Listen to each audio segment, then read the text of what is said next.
Hey there, Mr. Jumbo.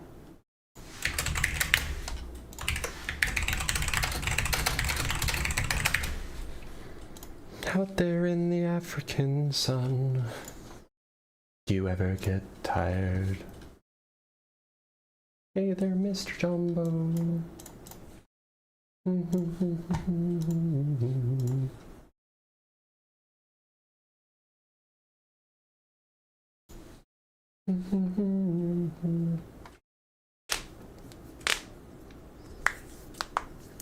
Hey there, Mr. Jumbo.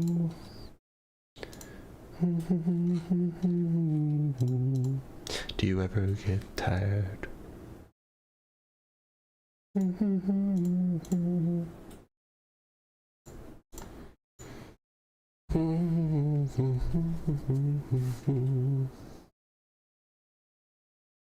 The US is indeed kind of cooked.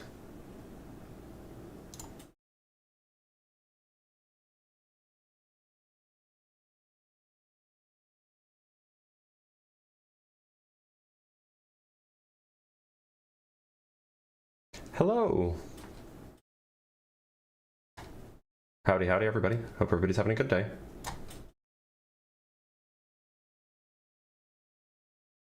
The US is a symptom, not the cause. Well, that might be true. That might indeed be true. I'm not one to say that the United States is the, is the center of the world.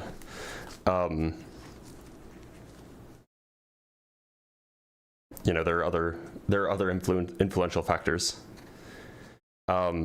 We did just start Comrade Caveman, so be patient, we'll get there. Any comment on the Red Cross blood shortage? I haven't heard about it. This is news to me. Tragic, if so.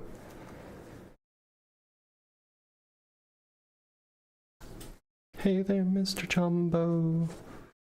Out there in the sun. Do you ever get... When's your Ask a Physicist lives? It's on Tuesdays and Thursdays, or Tuesdays and Wednesdays. They are on Tuesdays and Wednesdays. Yeah, that song, the Kyle Gordon song is stuck in my head. It's so good, it's so catchy. He has the voice of an angel. And the voice of a European, like, techno beat pop star. Apparently.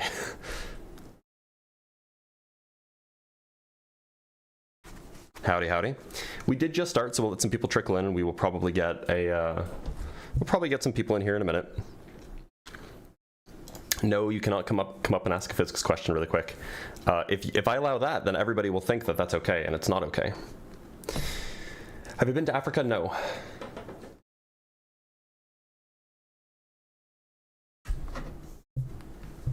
I have not. Do you think Spud Cell will change creationist arguments? I don't know, maybe. Just got done owning the bigots who hate Odyssey because woke, and now I get to watch Blitz on MAGA. That is indeed a good day. All right, well, we do have our first guest. Let's see if they are actually opposition or if they just want to chat about something else. And yeah, let's bring them up. Let's bring up... Oh, actually, I need to write something down. Hold your horses, Abdi. We'll get you up in just a sec.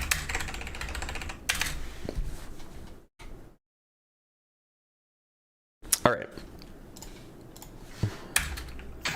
Hey, what's up? Hey, Abdi, how's it going? Good, how are you? I'm doing all right. Abdi. Awesome. Are you MAGA? I would say yes for... Okay. I would say yeah. Okay. Do you mind if I ask you just a few quick questions, and they're just like simple yes or no survey questions, and we can talk about Go the for subject? It. Yeah, go for it. Yeah, so first, do you think that humans are the main cause of climate change? Yes. Okay. Do you think that the vaccines that we typically administer to children are generally safe and effective? Debatable. I could lean into a yes. Okay. And do you think that humans evolved from non-human ancestors? No. Okay, great. So I can explain what I mean by MAGA as anti-science, and then we can talk about it if you want. Yeah, sure. So what I mean is something rather specific. MAGA is obviously not a person, so it's not going to have opinions, but yeah. I think there's probably a reasonable way to define when a political movement is anti-science, namely, maybe if it matches these two criteria, namely that it systematically rejects or delegitimizes scientific consensus when it's politically inconvenient, and when it undermines the institutions and procedures that are used to produce the scientifically inconvenient or scientific knowledge. I would say that if a political movement does both of those things, then I think that's probably good. It's probably good enough to say that they're anti-science. Does that make sense? I would say maybe. I would say you don't necessarily need to agree with the scientific consensus to be like anti-science, or like sorry to be like with science. I think you could pass by being like disagreeing with the consensus while still not being anti-science. Well, okay, so that is certainly true as far as experts are concerned, right? If you have one scientist who is going against the grain, then surely they're not being anti-science because they disagree with their colleagues. But I think that if we're talking about a political movement, I think that if the scientific consensus that the political movement generally disagrees with is specifically those scientific say scientific facts or scientific consensus that are politically inconvenient for them, then I think that that's as much anti-science as you can possibly be. And I can just give you an example. Yeah, go for it. So, and this isn't a real world example. Like, imagine that you have a king of what's that country in Age of Ultron? Don't quite know. Okay, so let's say you have a king of Latveria, right? Doom haters will hate me, but let's say you have a king of Latveria, and the king of Latveria is a lot of his military is being funded by donations from, say, I don't know, a solar power company, right?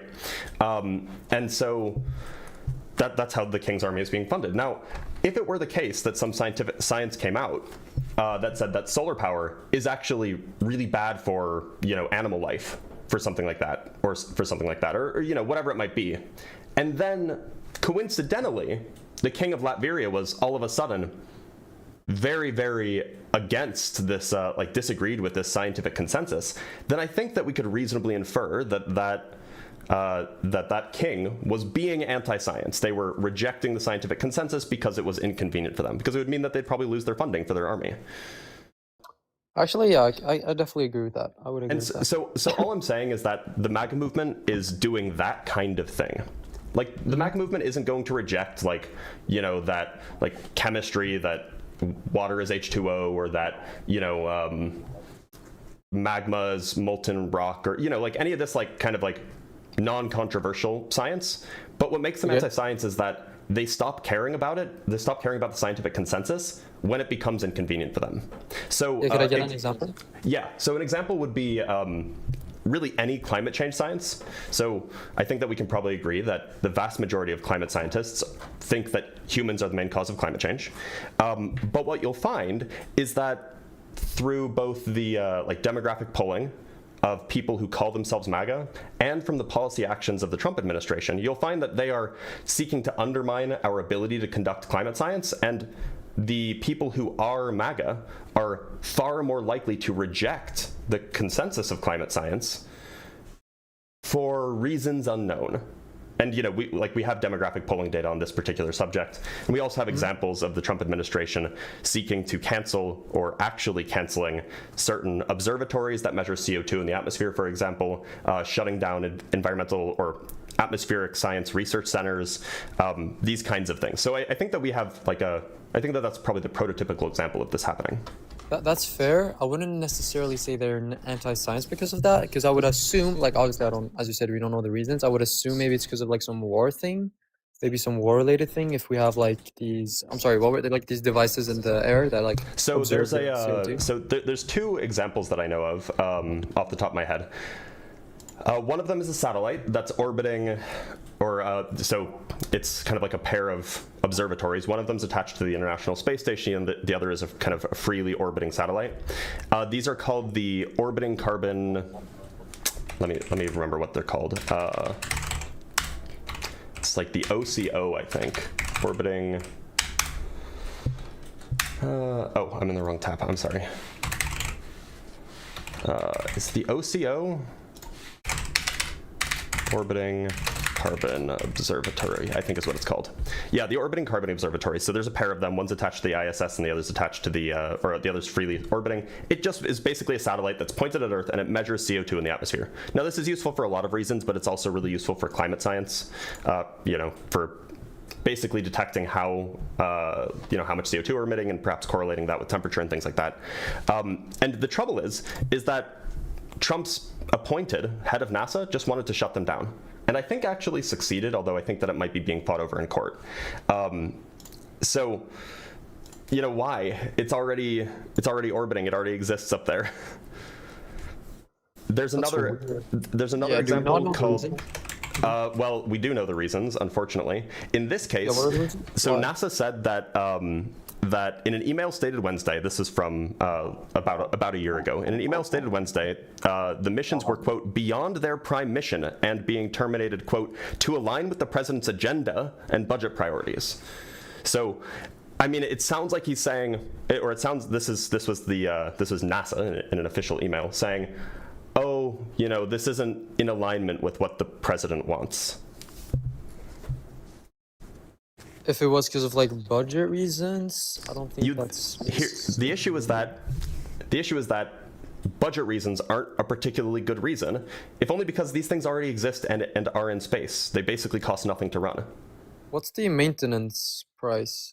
Do we have any number on that? I think I looked this up at one point. It was like less than it was like on the order 1%? Of $1 million a year. $1 million a year. Yeah, that's like 0.01%, right? Of NASA's budget? Yeah, or how much? It's like 0.1%. 0.1%. Less than 0.1%. Yeah. And keep in mind, this isn't only used for climate science. This is also used for monitoring CO2 growth or monitoring localized CO2 quantities in the air, which is particularly handy if you're a farmer, because the amount of CO2 in the atmosphere can be useful for determining where and when is a good place to plant, when you should harvest, and these kinds of things. Yeah, I don't see why he would do that. It would make sense if it was like, what's the political inconvenience here? Well, it provides atmospheric carbon data, which is, one of the best pieces of data that we can use to show that climate change is real. And we know that Donald Trump is very politically motivated to support oil, coal, and gas. Oh, yeah, that makes sense. Yeah, sure. And actually, there's another example. There's another in this case, it's a national lab. It's called NCAR. This was at the end of last year. The White House's Office of Management and Budget declared that they were going to break up the National Center for Atmospheric Research, which, again, they actually say it themselves, it's one of the largest sources of climate science in the country, and they wanted to shut it down. The Atmospheric for Research could have it on somewhere else? National Science for Atmospheric Research. No, they're just shutting it down.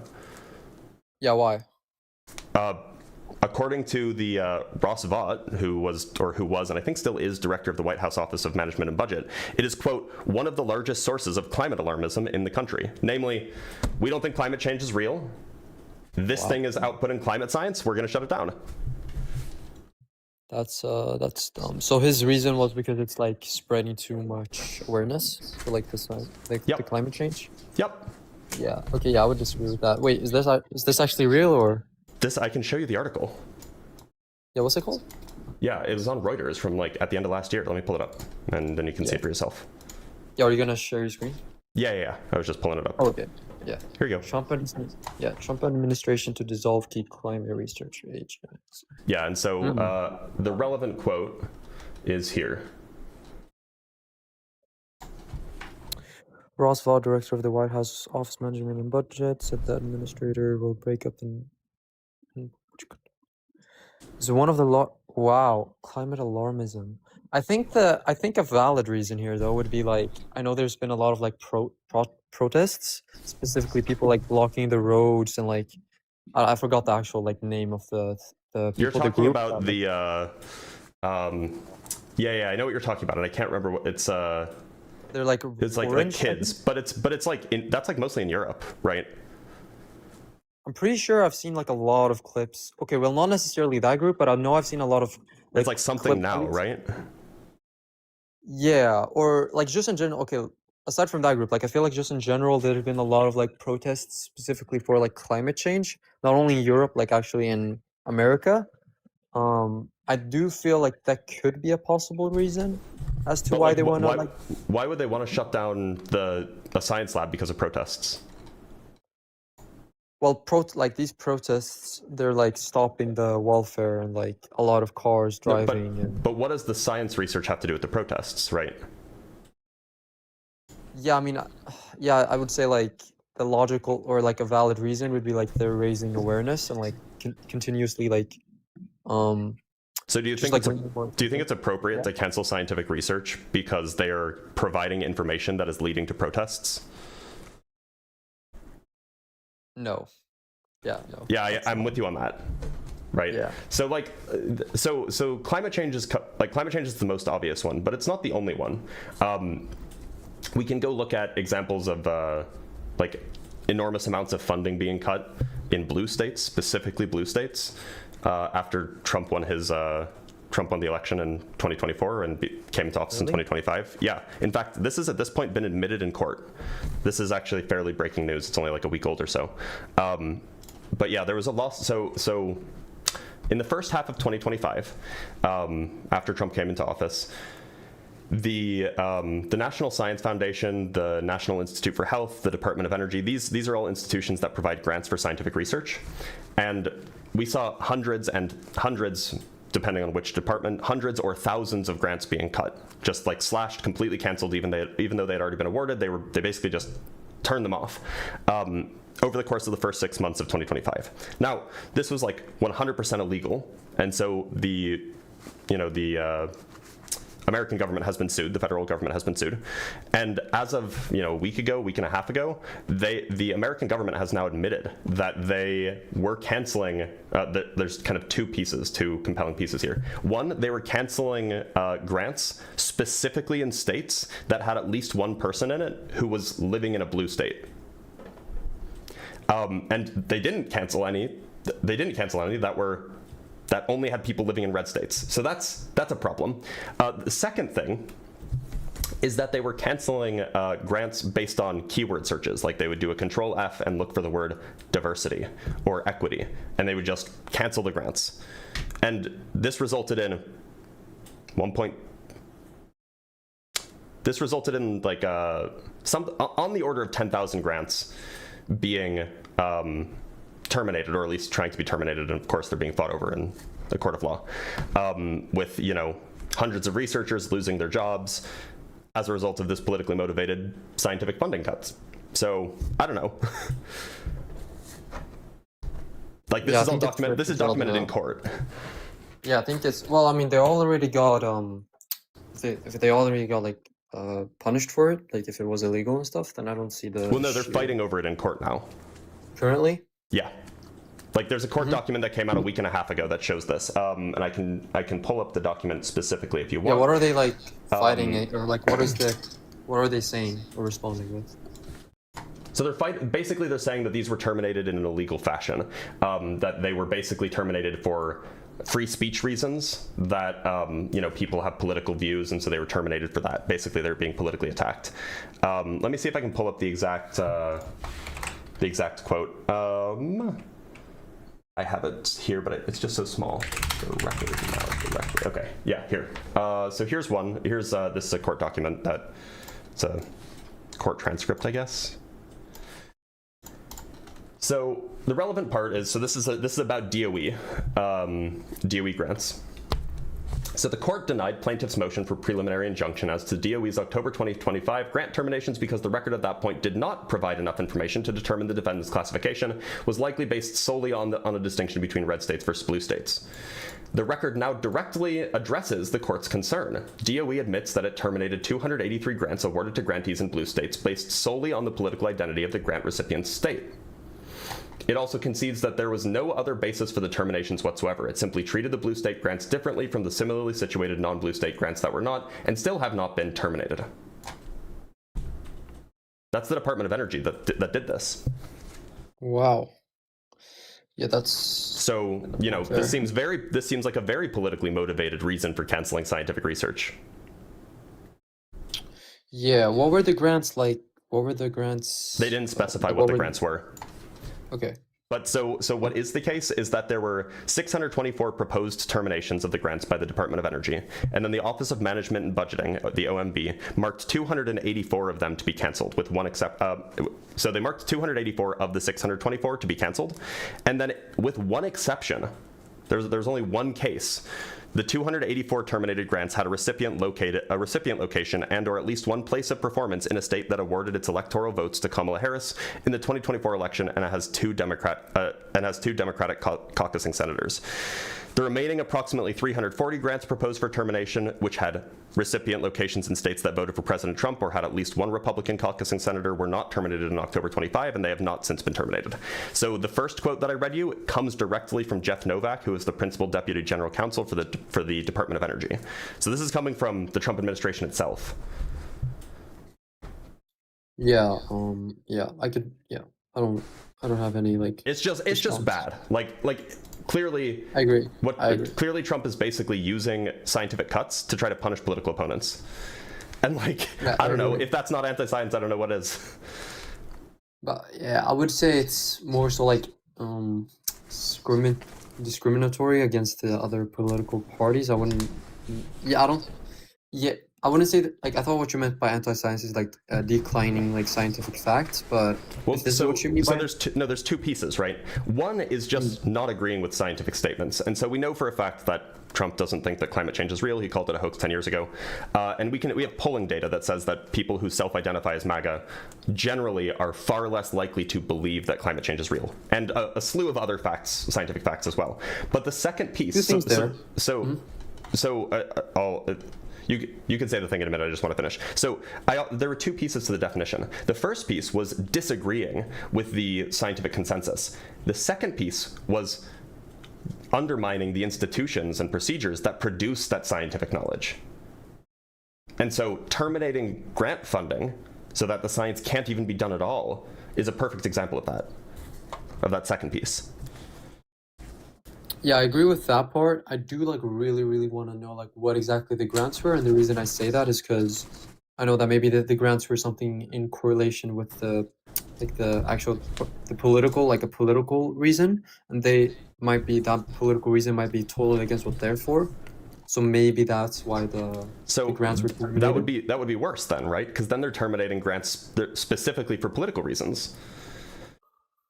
Yeah, well, if they're the political party that's in the lead, then why would they want the other political, like, correct me if I'm wrong, grants is more like giving money for a certain, like, for a certain cause, right? Or did I? No. So these are scientific grants. So you have scientists at, universities and at national labs or whatever, and they basically write proposals. They send it off to the government or to whatever institution, and they say, hey, I want to do this experiment. I want to study this thing. I want to, investigate this phenomenon. Here's what I'm going to do, here's how much money I would like from you, and then the Department of Energy or the National Science Foundation or the National Institute of Health, they read the thousands of proposals that they get, and then they decide, okay, this one's good, this one's not good, this one's good, and so then they give money to the ones that are good. And the important point is that the grants that were terminated, these were grants that already existed. They'd already been awarded by in this case, Biden's administration. Some of them, or most of them at least, would have been awarded by Biden's administration. So these were scientific grants awarded by the National Science Foundation, the NIH, the Department of Energy. They said, this is good science, let's give them money. And then Trump came into office, and Trump appointed people to those institutions, and then those people canceled the funding that was being given and that had already been awarded. Yeah, I still don't necessarily see why this would be anti-science, because what if it's science that is like against what the Trump's or like the MAGA, like what we stand for? So that's exactly that exactly would be anti-science then. Like, look, if you're cutting climate change science, or if you're cutting environmental science because it proves that climate change is real, then that would be a perfect example of being anti-science, because you're cutting science for politically motivated reasons. You're not interested in the science itself, you just want science to agree with you. And when it doesn't agree with you, you cut it. Actually, yeah, that's totally fair. But I do want to say two things on what you said before. I would say, like, number one, what Trump said 10 years ago, I wouldn't say that's viable currently. And then number Okay. two, I think that asking what a lot of like MAGA people think, I don't think that's a good way to represent what like MAGA stands for, because like that's a lot of people that self-identify as MAGA may not be like educated enough on the topic, and Well, that I'll grant. if that makes sense. But look, Yeah. so I would agree that like what somebody said 10 years ago might not be representative of what they think now. But so Trump said in 2015 or something like this that climate change is a hoax, right? Now, it could be that he's changed his position, but the policies that he's pushed for, the people that he's appointed, the actions that he's taken on the global stage, these are all consistent with the view that climate change is a hoax. They're not. There's not really any evidence that he has changed his view here. That's like fair. you know, like Joe Biden said some like horribly racist things back in the 80s, and you know I think 90s as well. But like he's public, like if I remember correctly, he's publicly acknowledged these, and you know the actions he's taken and the people that he's spoken with seem to indicate that he doesn't hold those views anymore, right? If it were the case that Trump was like, you know, I said that thing. Let me do my best, Trump. I haven't done it in so long, it's going to be awful. I said that thing about climate change being a hoax, but actually, climate change is the biggest problem. It's the greatest problem. We have to come. If he did that, then like we would know that he, you know, changed his mind, but he didn't, right? That's also fair. That's a very, very good point. I gotta be honest here. Yeah, I do agree here. You changed my Well- mind. I think MAGA is anti-science. I think that's unfair, politically motivated reasons. I'm probably gonna be looking more into this actually, but from what you've told me, I think it's very, very fair to conclude that. I'm glad that it was enlightening. Not a lot of people know. Like a lot of people focus on like the very political stuff, like you know the Deans and the Parkers. They'll like talk about like very political stuff, but like you know I'm a scientist, so like this is the stuff that matters to me. And so Of course. it bothers me that not everybody knows about this stuff. So you know I'm glad that I could you know at least give you some new information to look into. Yeah, I agree. And also, this might be a bad time to say I wasn't actually MAGA. I was just interested in like what you had to say. Abdi, I hope that's fine. it's not fine. I hate you so much. I hate you so much.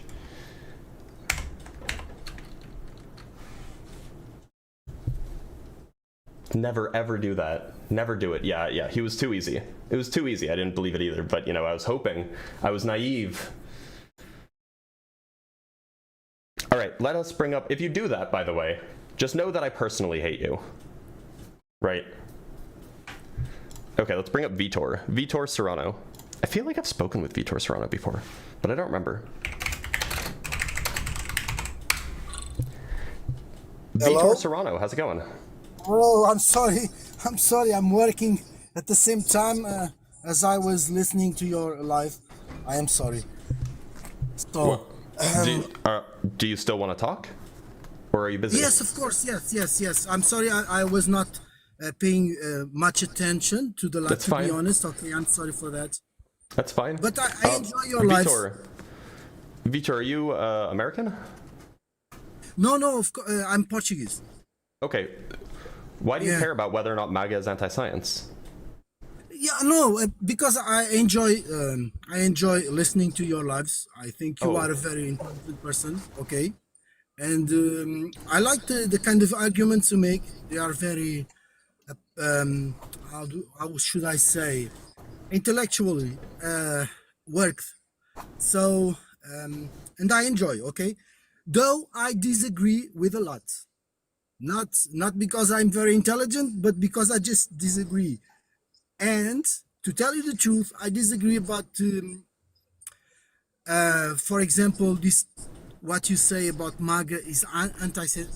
Not necessarily. It doesn't mean that I disagree. Not necessarily, but I am a little skeptic about Okay. this statement. Well, feel free to listen to the live, but look, like you just don't know a lot. I'm sure you just don't know a lot about what's going on in the U.S. You know, your vote doesn't really mean anything in the U.S. So, you know, I'd rather talk to somebody who is MAGA, perhaps did vote for Trump. If you want to listen, you can listen.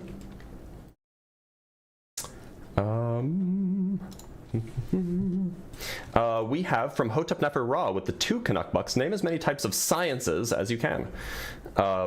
Physics, chemistry, biology, neurology, psychology, botany, primatology, sociology, economics probably doesn't count,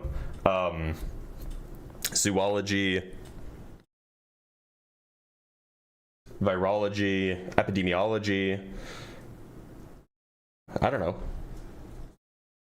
Geology, thank you, I missed geology. Astronomy.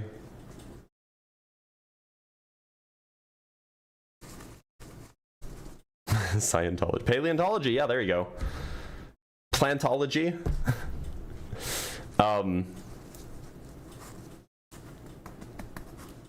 Yeah, there's a lot of sciences. And you know, some of them fit into bigger, like, you know, you might say that like a zoologist is a kind of biologist, right? But like the question is when do they count as different things? What does MAGA have to do with science? Well, unfortunately, because MAGA is currently in control of our government, they direct basically, depending on the field, of course, either a huge chunk or a large minority of the scientific funding that we have available to us to do science. Also, the environment of anti-intellectualism, anti-education, anti-science is really, really bad for the scientific community as a whole. It drives people away, drives scientists away who would have come to the United States. It drives them to go to other countries instead. And that's really bad because we lose out on gaining the best minds in the world, right? Now, people are complaining about Fauci. If you want to talk about MAGA being anti-science or something, feel free to come up. You know, Fauci definitely did plead the fifth, like, what, like a dozen times or something, or I don't know, like 100 times or something yesterday or the day before. Now, that's interesting. You know, perhaps bad, perhaps good, depending on your political take. But it would be interesting if MAGA was upset at this when Donald Trump did it 400 times like 3 years ago and nobody bat an eye, right? Like, you can be upset. If you're upset about both, fine, I get that. The Fauci case is a little bit problematic because he's testified like over 200 times in front of Congress, and like at this point it's clearly a witch hunt. But you know, like you could be upset about him not being open. I can understand that at least. But yeah, it definitely seems like a scapegoating issue.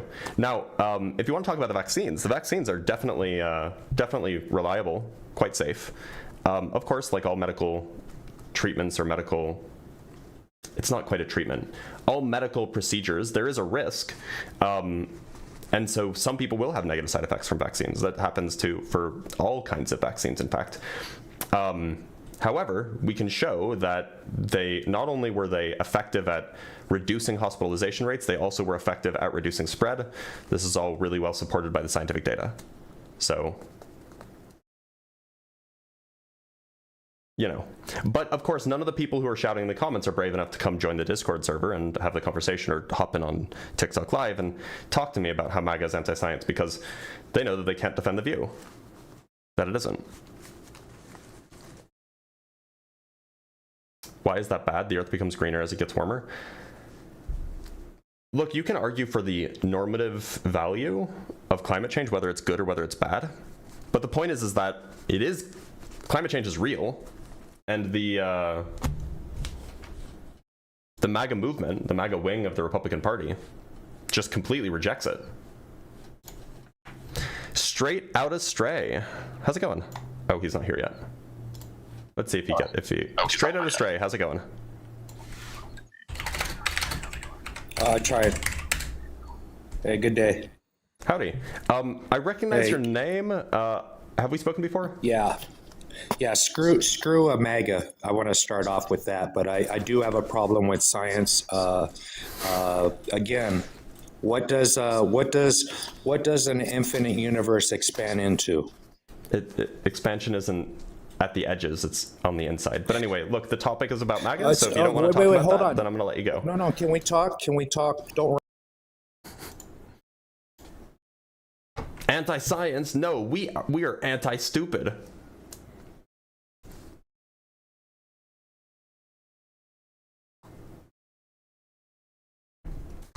cosmology in a MAGA live. I know. Well, I mean, it is funny. I mean, like, I appreciate that he said fuck MAGA. That's based and wholesome. But, you know. All right, let's talk to John Malcolm. John Malcolm, how's it going? Good, how are you? John, how old are you? 27. And what year were you born? 1999. Really? Yeah. Okay. So John, is that your real name, John? Yes. So your name is John. I mean, maybe you just have a high-pitched voice, but you definitely sound like a child. Yeah, I do. Everyone says that to me. Okay, yeah, I'm gonna let you go. But that's what my teacher said. Like, if that person was gonna say, no, that's my husband's name, I would have been like, okay, maybe. But nope. That's definitely a fetus.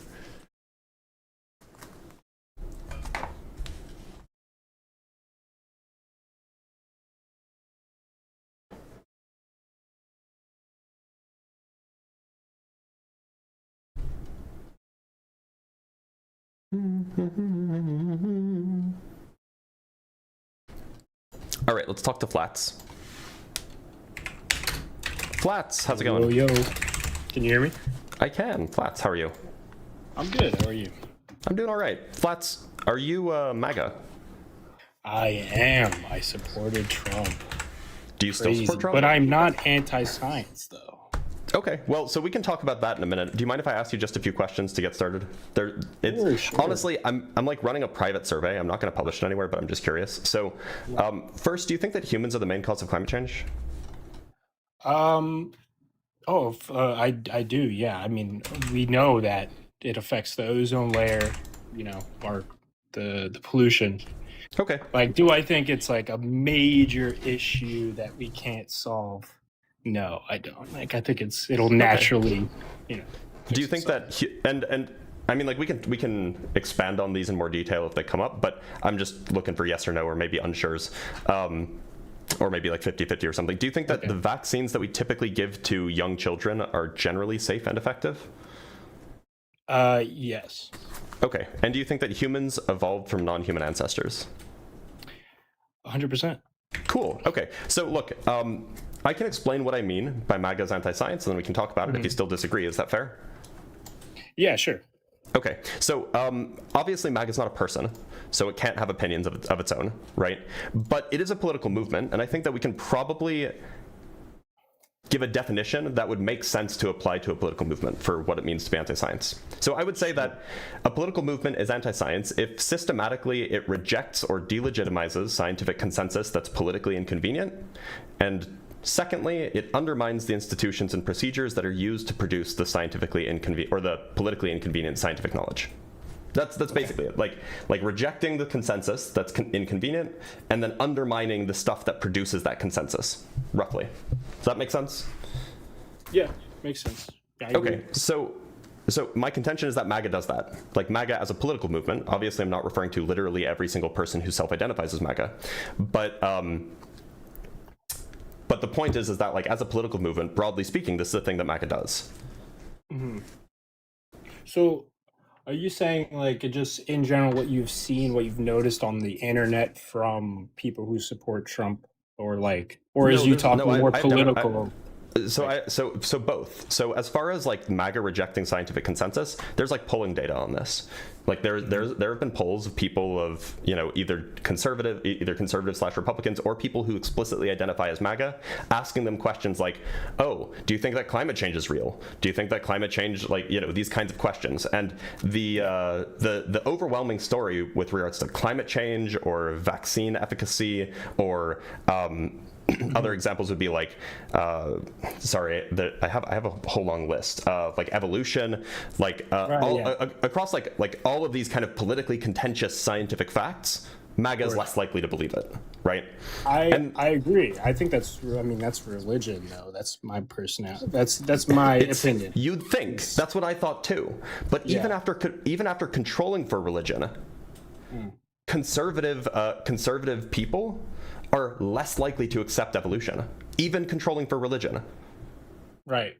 And that's weird, I right? agree. I agree that I mean, I think that just makes sense because, you know, conservatives are naturally more religious, more traditional values that I can see how Right, they but could why would- deny something. But so this is you have a group of people. In this case, they were looking at Mormons.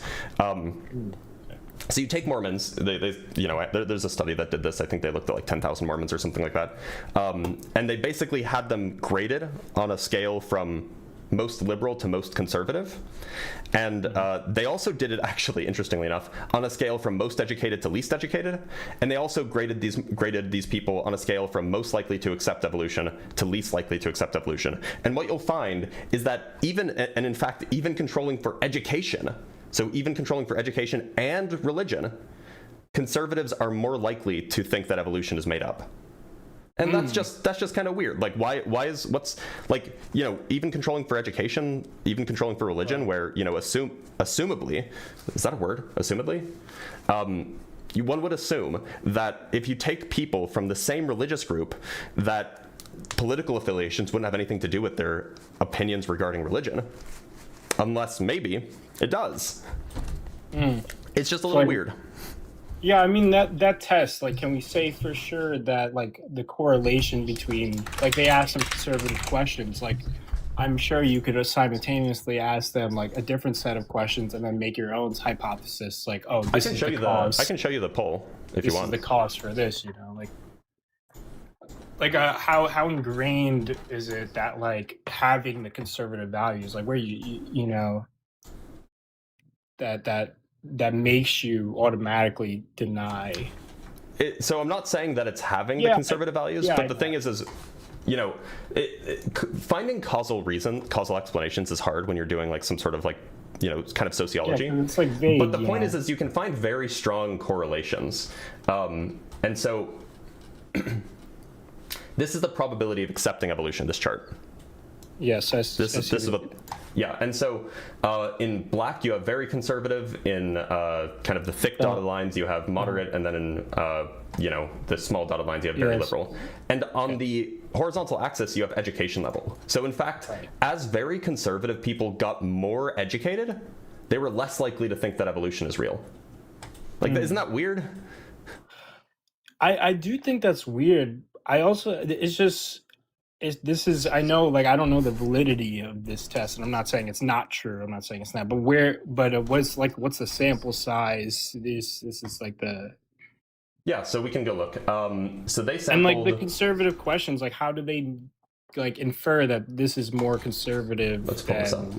You know. So they took, their sample was 35,556 people. So that's a huge sample size. 36. Yeah, that is a large amount, right? Yeah. And in fact, the location, right? You know, location can matter too. It's where is this being taken place? Is it an area where just naturally they have more like liberal thoughts, or you know, it's location does matter for these types of Mormons tend to be so the reality is that Mormons tend to be pretty spatially co-located. They concentrate kind of in the Utah, Nevada, Arizona, New Mexico area. But the point is that unless you're saying that you're more likely to be Mormon and conservative if you live in one place as opposed to another place, it just seems like the location probably doesn't factor into this, considering that they weren't only taking Mormons from one place and Mormons from another. Like, you know what I mean? Like, it seems like if you're going to grab Mormons, you're like, yes, location does matter for political alignment. Like, people in the South tend to be more right-leaning, and people, you know, in the Northeast tend to be more left-leaning. But like, if you're going to grab Mormons, you're going to grab Mormons wherever they are. And by the way, so the questions that were used were taken from the Pew Religious Landscape Survey. So this is like this is Pew Research. Pew Research is like a really well-respected surveying organization, if you will. So what is the hypothesis that they came up with after this test? Did they let's go look. So these results point to three notable conclusions. First, politics and political identity should be central considerations for studies about public views of evolution, particularly in the United States. Second, these findings reiterate the contingent nature of the relationship between educational attainment and the acceptance of evolution, highlighting the potential moderating role of political identity. Finally, the unique circumstances of the case of the LDS Church, official neutrality toward evolution coupled with tacit discouragement of accepting evolutionary views of human origins, and the social characteristics of Mormon parishioners, high levels of political conservatism, lead to interesting patterns with regard to evolution acceptance, demonstrating the need to, where possible, examine religious traditions independently to determine if and how predictors of political, theological, or scientific views vary. So they're not coming to any specific conclusions. They're just drawing correlations because they're doing good science. But the point is there is a strong correlation between, like, even after accounting for religiosity, between rejection of evolution and conservativeness, which is exactly opposite what you would expect when you take into account education levels. So it's definitely a little strange. But look, that's not the only one. Surely I agree that conservatives tend to be more religious. Religious people tend to rely or tend to reject science less. But the point is even in this case, when you control for religion, that doesn't equalize it. It's not like controlling for religion allows you to accept or reject scientific claims equally across the left-right board, right? Right, but even aren't controlling you also, for religion, you get this correlation. Go ahead. Aren't you saying also that then political spectrum also decides like scientific, Yeah, that's the right? point. Yeah, if you're right-leaning, you're more likely to reject scientific consensus. That's one of the central claims here. And in particular, if you're MAGA, you're more likely to reject scientific consensus. But that's on the backing of religion, like that's like the fundamental sort of reason for a lot of these people's so thoughts. that would be the case if this was just about so the Mormons obviously that'd be the case if this was just about like religiously charged things, but it's not. Like climate change is not religiously charged, right? At least it shouldn't be, right? I think it's just, I think science in general, anything that like changes the globe, like changes the earth, like God created the earth. I think anything that just like any science. Well, yes, but this, it seems more extreme that like we're globally changing the temperature, like with our doing, and I think people, I'll admit there's a lot of stupid people on both sides of the political spectrum, right? And MAGA, there's some not smart people out there, but I supported Trump, but I am 100%. I watch all your lives about people debating like atheists, like debating all Christianity and all that stuff. I love watching it. So I just saw this one and I thought I'd hop on because I'm target audience. Exactly, target audience, right? So like I'm looking at at polling data that comes from it's very, very small text, but it comes from nationwide surveys of registered voters, and I can go get the actual name of the survey. It's from Navigator Research, but I'm looking at a chart right here that says that splits Republicans between MAGA Republicans and non-MAGA Republicans about questions like how serious a problem is climate change for Americans today? How serious a problem do you think climate change will become for your children or future generations of your family? And what you'll find is that across the board, MAGA is less likely than even non-MAGA Republicans to hold the view that this is a problem or that it will be a problem or that we need to worry about it. Right? And that's a little weird. I think that's where I kind of lean in because I sort of see that point where someone might not think it's that big of an issue. It's like we're almost like we're on top of it. Like we have electric cars. We can only do so much as an individual to help as an society. individual, but we can do plenty as a federal. America's the most powerful country in the world, right? Yeah, but conservatives, like as in general, we want less government regulation. So like you can see how someone would be like, oh, like yep, they'd like rather have less government. Fair a little bit on this whole thing, and I agree, and that might be a plausible explanation for this kind of polling data if it weren't the case that similar polling data that in this case that didn't split there are not very many polls that split MAGA Republicans from non-MAGA Republicans. Yeah, that's kind of rare. Hard to distinct, but there have been polls of Republicans more generally, and what you find is that a correlation between using a right-wing or far right-wing news outlet and not believing that humans cause climate change. Like there's a direct correlation between those. So that combined with this polling data that, oh, I didn't even pull it up. Sorry, let me pull it up. I can just show you, so I'm not talking out my ass. Yeah, that's okay. This is the polling data, or this is the chart that I was referring to that has that summarizes the polling data. Right. So if you take this polling data and you combine it with the fact that use of right-wing news outlets leads or is directly correlated with lower levels of belief in human-caused climate change, then it kind of starts to paint a picture, you know? Yeah, I mean, I can totally see. I can totally see the perspective. You know, I think just like looking at the live saying, you know, MAGA is anti-science is like, I mean, I agree that a large majority of them probably don't think global warming is like a real, actual happening thing, and like will struggle for some fundamental sciences like evolution. But you know, I can only speak for myself, and you know, I'm all for science, but I also I appreciate that.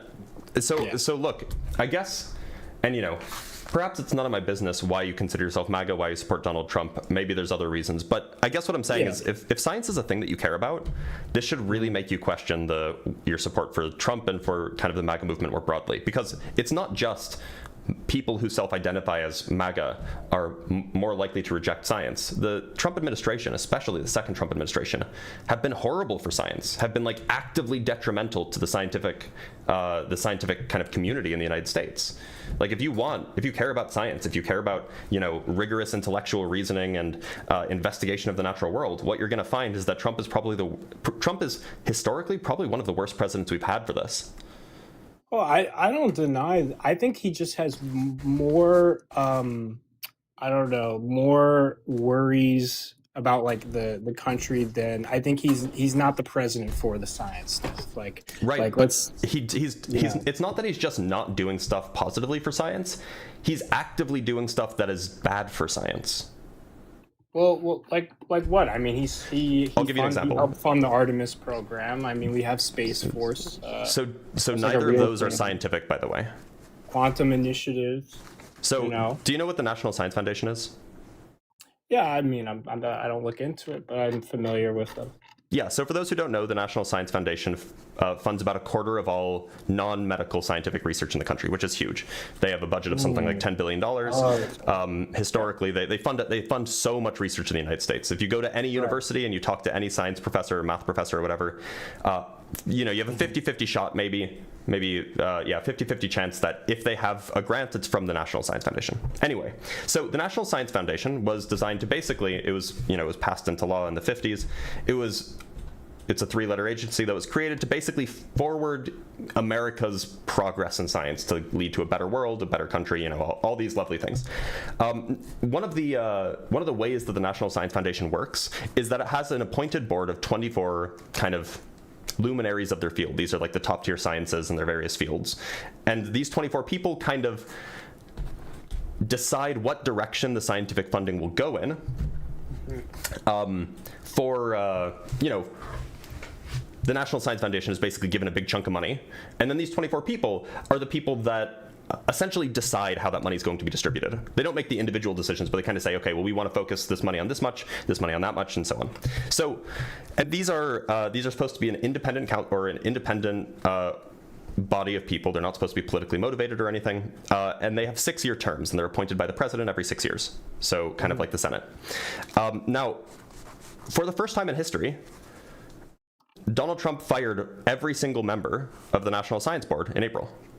No reasons given, just completely fired them, which means that all of the decision making relies on the person that Trump appointed. So there's no independent supervision, there's no independent overview, there's no independent, there's a word I'm looking for, you know, kind of peer review for how this money is spent, because he got rid of all the people that did that. Doesn't that seem kind of like he didn't have to do that? It wasn't costing him money. This was an active decision that he made. Why? I'm like unfamiliar with that as well. I know he fired some people, so I'm just looking in to see if there was like an explanation or no explanation. We actually have the email that they were sent. No explanation was given. Well, those are maybe no explanation to the people, right, that were fired. No, so I've continuously looked into this. We don't know why. We have nobody has any idea why. It was just said Well- that they were terminated effective immediately. If I were to take a guess from, I think, honestly, I don't know. So one of the but fired is board it- members speculates. One of the fired board members, Willie May, who is vice president for research and economic development at Morgan State University, and I'm just reading from an NPR article, says he is, quote, deeply disappointed but not surprised. And here's another quote. I have watched the systematic dismantling of the scientific advisory infrastructure of this government with growing alarm, and the National Science Board is simply the latest casualty. So He's a chemist. I'm also seeing here that this is a common turnover. So I'm just looking to see if other presidents also. I don't think it all. regularly. I don't think the entire National Science Board has ever been fired. And I looked into this like a month ago, but I could be just in the Biden misremembering. administration, they removed several people from. Well, from the so keep in Clean mind, Air Act, every right? 2 years, So- 8 of them change out. Right. Yeah. Okay. So I mean, they cycle that's every not 6 what I'm years. talking about. Yeah. I agree. People change out, but from specifically after taking office, Joe Biden removed several people. Michael Reagan, or whatever. Biden's EPA administration. Well, Michael Reagan. sorry. So that's not the National Science Board, right? Oh, the EPA science advisor. Right.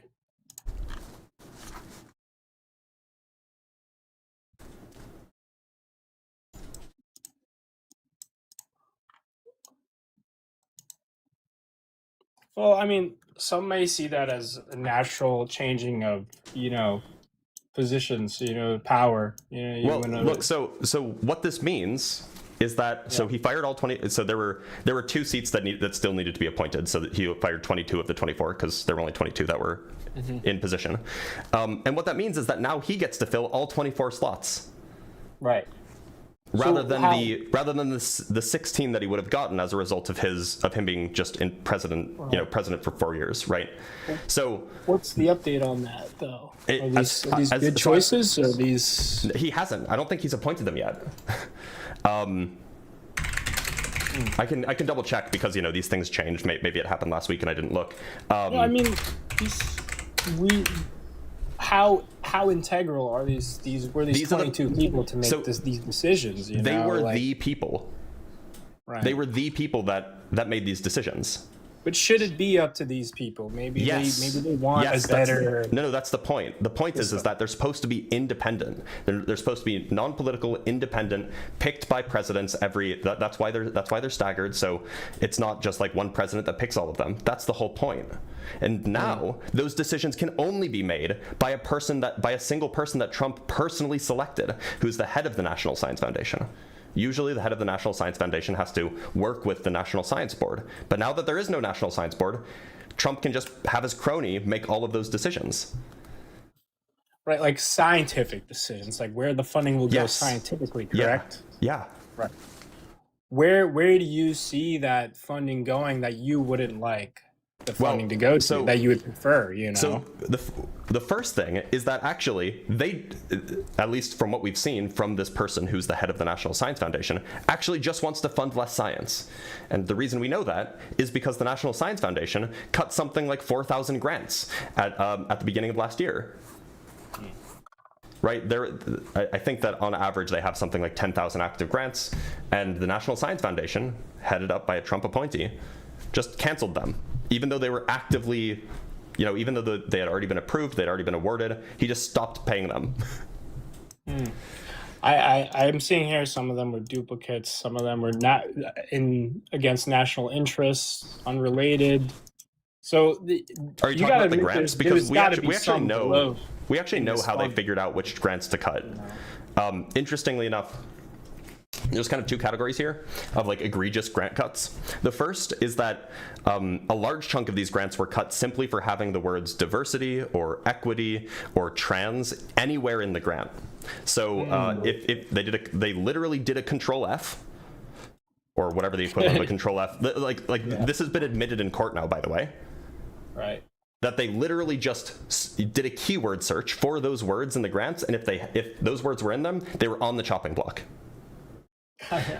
And keep in mind, this isn't just referring to trans people. This isn't just referring to diversity, equity, and inclusion. This is referring to anything which has those words. So like biodiversity, on the chopping block. right? Like, I could see trans that's- fat on the chopping block. Yeah. And the No, I second can see it's category, like- which is really, really bad, is that, and again, we now have court documents proving this. This has been admitted in court. The Department of Energy, the National Institute for Health, both of these places admitted to cutting grants that had at least one grantee or at least one activity that was going to be performed in a state that didn't vote for Trump. So I can read you a quote here, which is particularly egregious. This is from the Department of Energy. Where is it?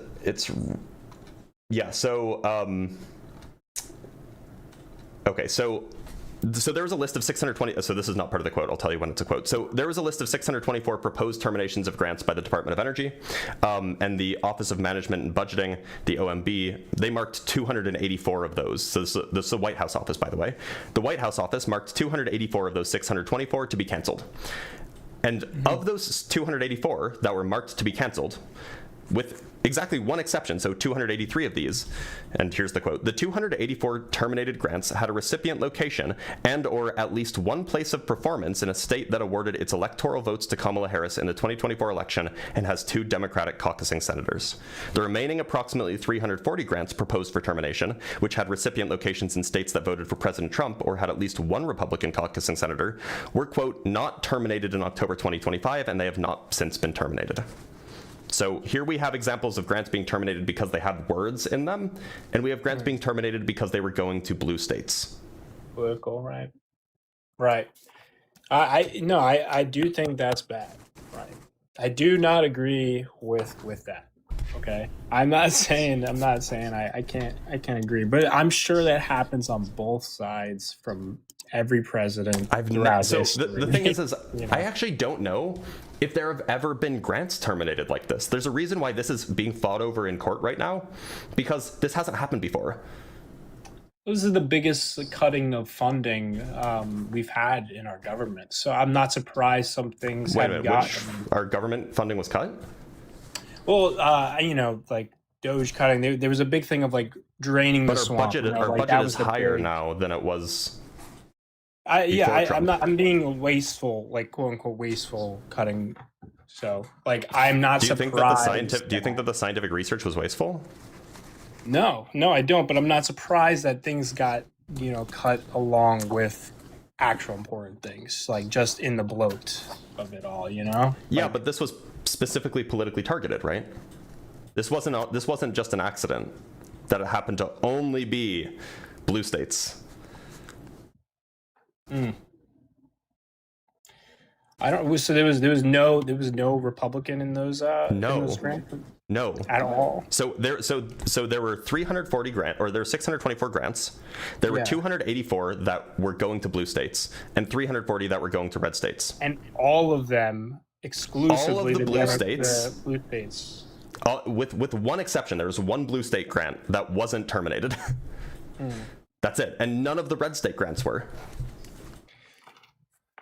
I don't know. I don't got an explanation for that, really. The explanation is that it's a politically motivated attack on science. That's the only, this is literally, we're cutting your scientific funding because you voted the wrong way.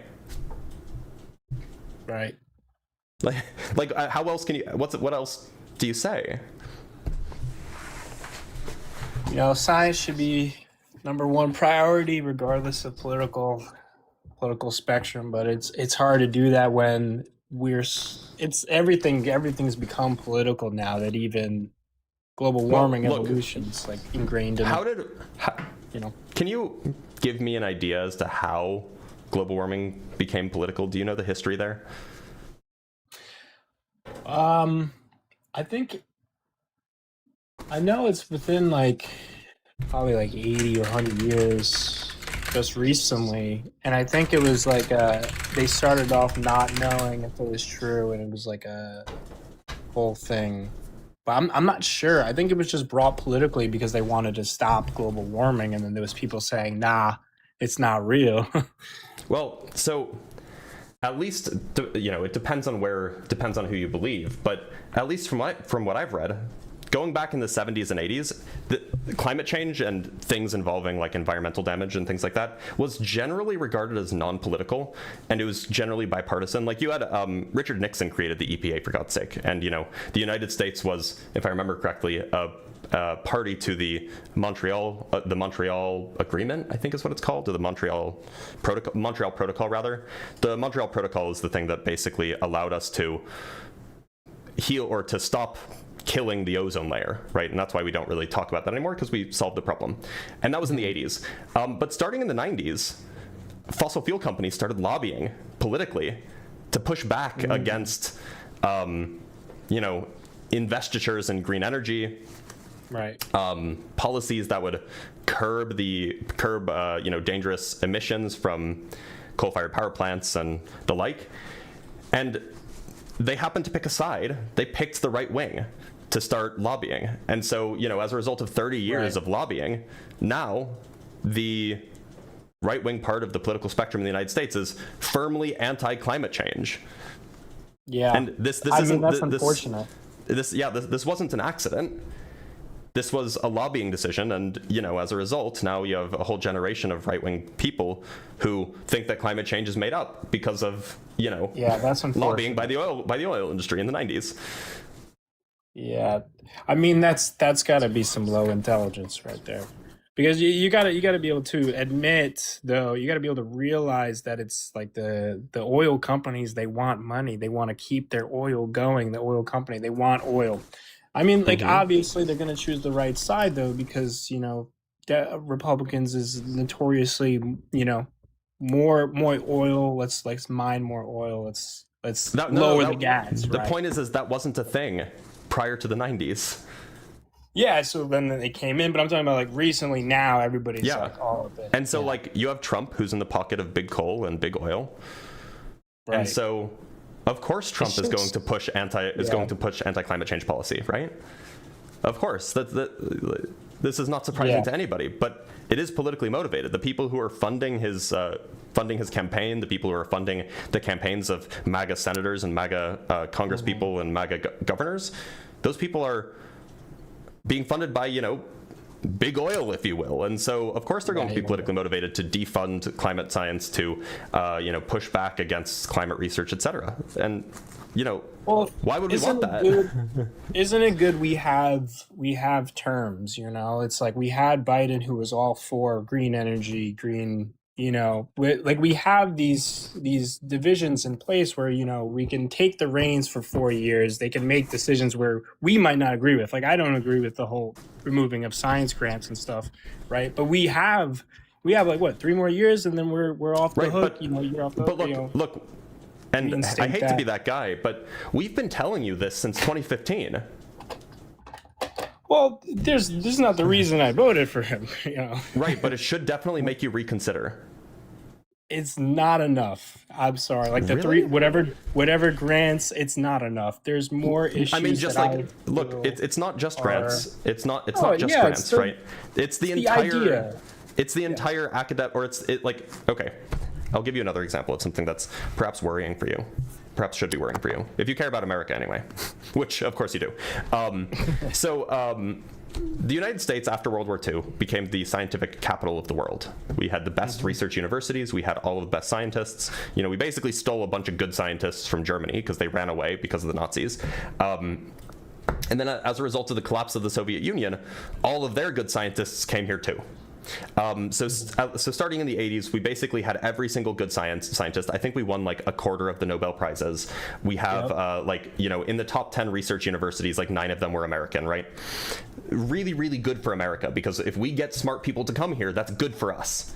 Now, historically, if you go look at job applications of scientists, like of foreign scientists for jobs in the United States, so like think of jobs at universities to do research, like research positions. Historically, we have more job applications from foreign scientists trying to apply to American, you know, institutions than we have American scientists trying to go to foreign institutions, right? Historically, that's the case because, you know, America's the place to be to do science, right? Exactly, yeah. As of 2025, that trend has flipped. We are now losing more people, more scientists, more smart people to other countries than we're getting from them. I believe it. That should be super worrying. But I don't think that's because of politics. I think that's because of what we have in our industry in America. We're not at the cutting edge of where we're supposed to be. Why aren't we at the cutting edge anymore? I know you want to say it's because of MAGA, but where's the relation to that? There's no way that 4 years is. So are you enough familiar with the 4-year visa program for students? Yeah, So for foreign students, there was this policy that was put in place by Trump, or by the Trump's administration. Who knows if he actually made the decision himself? But there was a policy that was put in place that student visas could be 4 years and no longer. Now, do you know how long grad school is? It's usually longer than 4 years. Yeah, 5 to 7 is pretty standard, right, depending on what you come in with. So this means that if you're a foreigner and you want to come in and do grad school in the best country on the planet for science, you can't do that anymore. Is there no workaround to that? Because I kind of like refuse to believe that there's no possible way you can finish your grad school here. So this has been pushed back. I don't fully believe that they just cut you off. So this was proposed in 2025. I think that it's currently being challenged in courts. Yeah, like that's something it hasn't been implemented as far as I know. No, but the point is yeah, your visa would expire. You wouldn't be able to be in the country anymore. Right.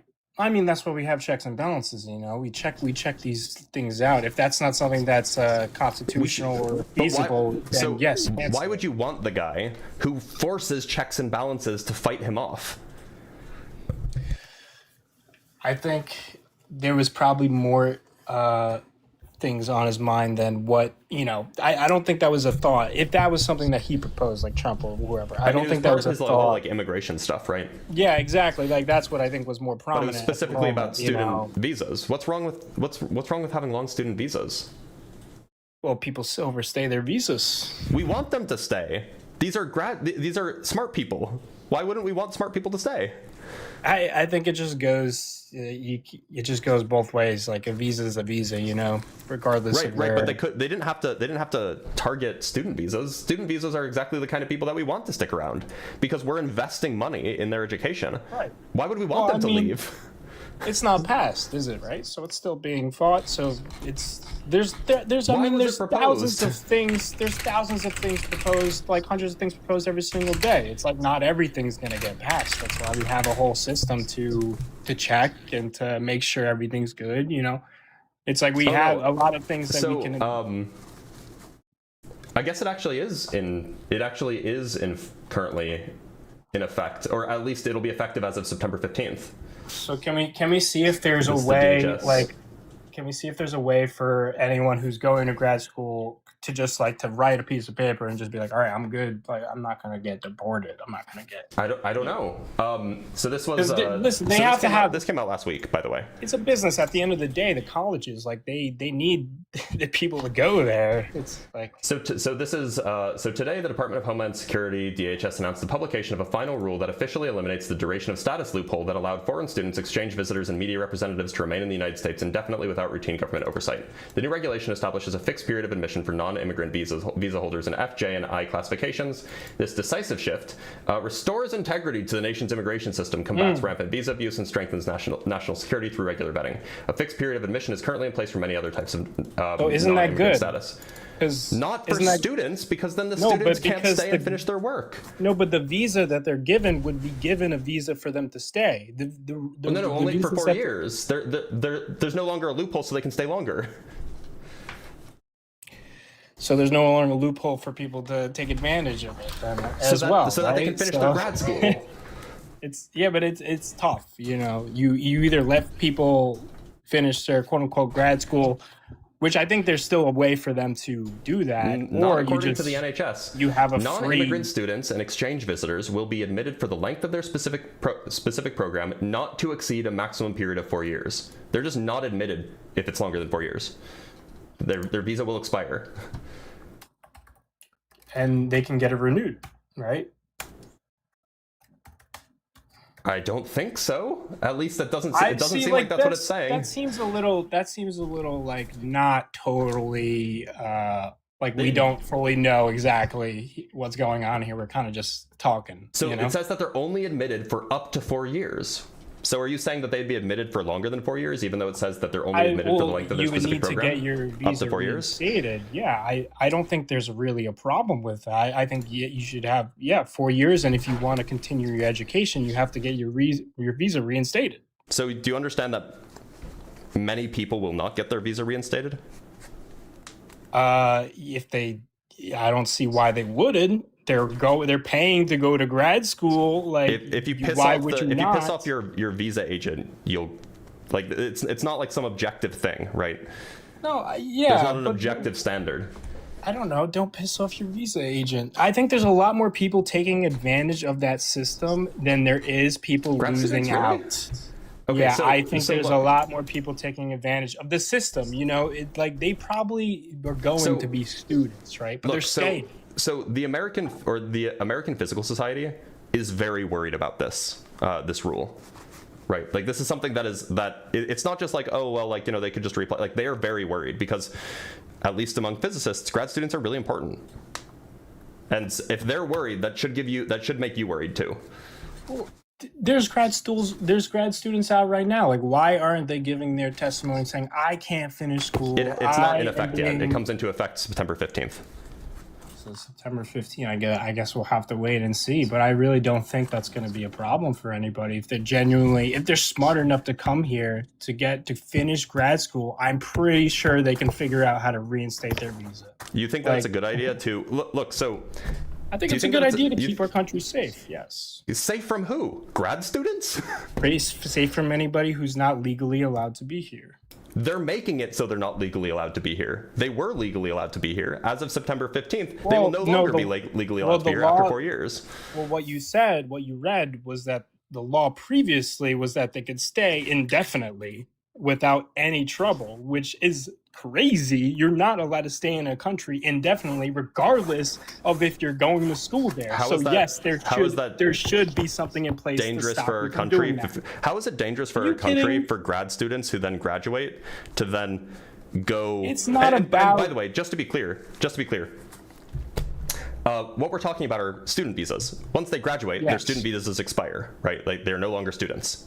So their student visas expire. What was happening is that people were staying, you know, some very, very small fraction of people were staying as forever students. Now that works for undergraduates because, you know, as long as you pay long enough and you're going to a not particularly selective university, you're not going to get kicked out. It doesn't work for grad students, right? Grad students are essentially forced to graduate or they're dropped from the program. Depending on the school that you're at, it could be 7 years or it could be 9 years. But the point is you are forced to graduate. They are training you, and if you don't do a good enough job, then they drop you. There are no forever grad students, right? And what happens to your visa before that? Like they drop you. What happens to your visa?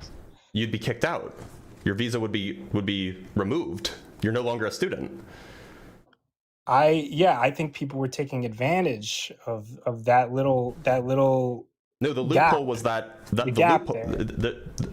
The gap is that as long as you were a student, then you could keep your visa. Yeah. So how do you if you're not a student by the time visa's over, you should get kicked out. And so you should be able to the point is that you have somebody who's admitted on a student visa. You know, the way that it currently works is you have somebody admitted on a student visa, and then they're allowed to, like, let's say they're admitted to some grad program at Harvard. They're allowed to stay until they finish. And their visa doesn't expire until they're no longer a student. And so, you know, if they finish in 5 years, then they're no longer a student, and now they no longer have a valid student visa. If they finish in 7 years, then after 7 years they're no longer a student. They no longer have a valid student visa. And the point is now, so they were legally here, right? They had a valid visa because they were still a student. The point is now, even if they're still a student, their visa can expire, and now they can be deported, at least as of once September 15th rolls around. Right. How is this a good thing? At the end of the day, I think that there's going to be no issues for these grad students to be able to. Then why is APS so worried? I think that's just the immigration crackdown and them just making sure visas have. No. APS is the American Physical Society. APS is the American Physical Society. what were you saying with that? What APS was is the question? worried about this new DHS rule. They're worried that it's going to basically destroy our ability to have foreign grad students in physics.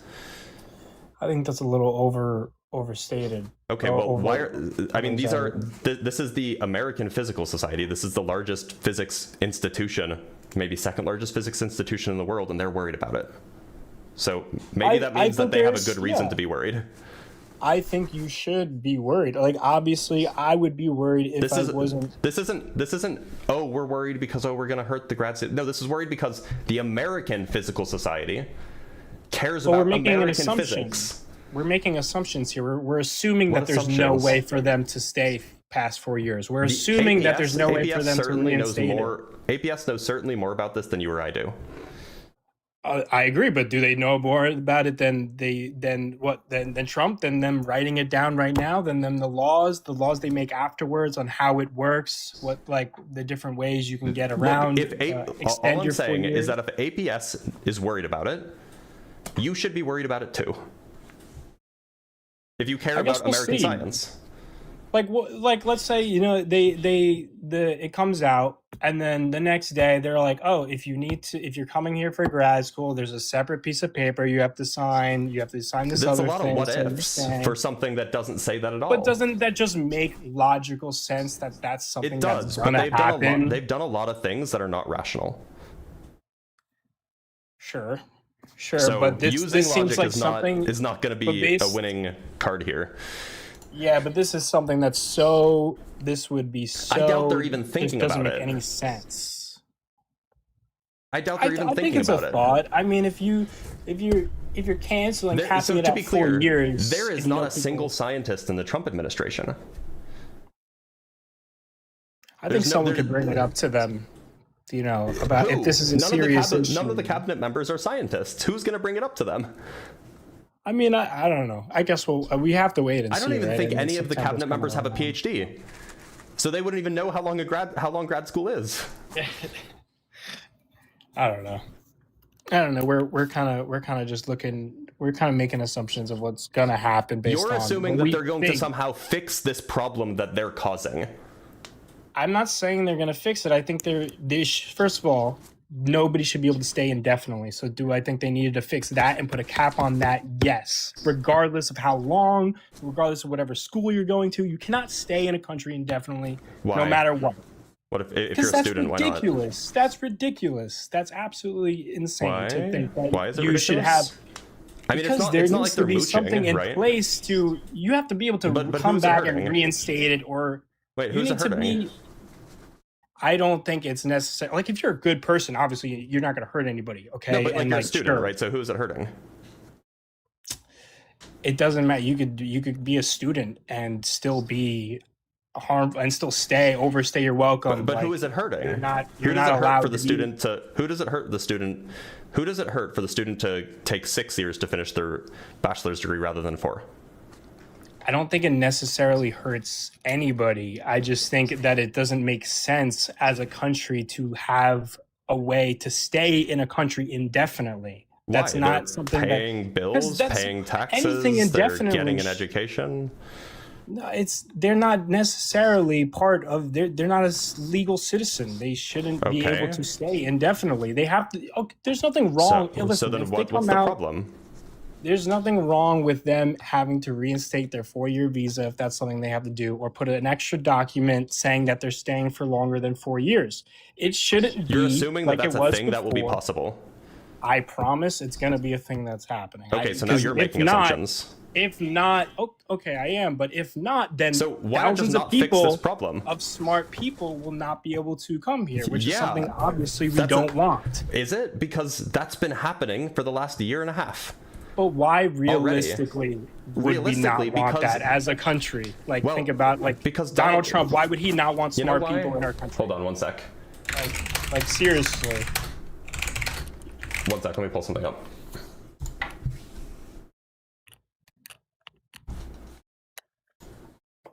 We won the evangelicals. We won with young. We won with old. We won with highly educated. And we the won with poorly well-educated. educated. I love the poorly educated.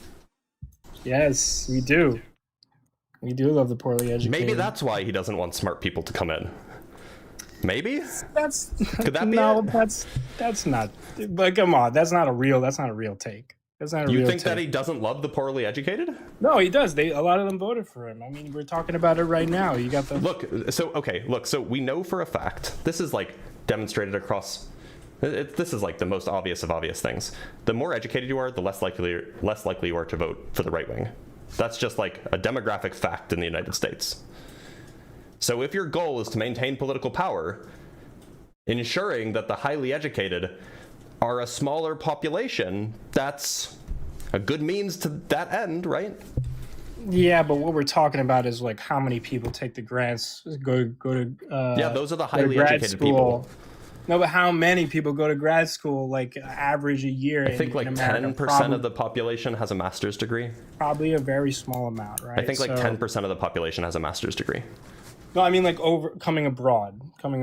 Like I think it's like 41. from I think it's like coming abroad? 41% of at least in physics. I think 41% of grad students are foreign. Yeah, so you're saying that's a large amount. So for us to just like, that's not a smart long-term move if you genuinely think he's trying to stop smart people from coming in here so that he can keep winning, like Republicans can keep winning. Yeah, yes, literally yes. See, isn't that a big pill to swallow to assume? Isn't that a big assumption to make? Smart people don't like me. No, it's not a big assumption to make. No, I see the sound. No, I get the sound clips you're making, right? But that's Donald not. Trump knows. He knows that he plays well with the uneducated, But with the dumb people. Running. This is. Yeah, that's when he's running. The smart. He's campaigning at that point or after whatever. Yeah, so he knows that smart people don't like him. That he loves the uneducated because the uneducated like him a lot. But I mean, that's just a statement. Anybody can say that. Like that doesn't mean we shouldn't believe when Trump says words. He wasn't joking. Let's just. Why did he say it twice if he was joking? Let's just assume you were running for office, right? And you want the most votes as you possibly can. You want to be able to expand your campaign to all sides of the audience, stupid people and really smart people, right? No, he doesn't care about the really smart people. Oh, and he would know that he if Donald Trump was trying to get the educated vote, like it's just I'm sure his handlers would have told him that's a lost cause. Because if you just go look at the demographics for like people who have master's degrees or people who have PhDs, the way that they vote, it's like overwhelmingly right or left wing, right? There's like no chance. So no, instead it's better to appeal to the like the anti-intellectual, the anti-elitist perhaps base and energize the base. And all politicians know this. You don't win by convincing people on the other side to vote for you. You win by convincing more people who are in the middle to vote for you. And I think that's where he saw his winning potential. But does that mean that's what he wants less smart people in the audience? He said it twice. No, but he doesn't. But that's just something. What do you mean he said it? How else are we supposed to figure out what he believes except what he says? Because you know him, he's a nonsense man. Why would you vote for a nonsense man? Nonsense man. Because the two choices we had weren't very good, but I personally think how many times did you vote for Trump? We needed a nonsense man. I voted for him twice. Okay, and do you think that the two choices that we had in both cases, Trump was the better of the choices? So first one we had Biden and Trump. I don't know which times you voted for him. So yeah, well, I mean, I think I voted for him all three times. Honestly, no, I couldn't vote for him the first time. But you would have voted for him the first time. I probably would have. I think we needed someone not political, someone that what do you mean not political? Spoke bluntly about you mean like an idiot? If that's the word you want to use, I mean, that's what people think he's talking like. But honestly, it's what people needed. People needed to hear that the smart people are bad and the dumb people are good, and we love the dumb people, and smart people don't like me, but you do. Not you. I mean, I'm talking from Trump's perspective, addressing the dumb people. Like, Like, why do we need some, like, why is this a good thing?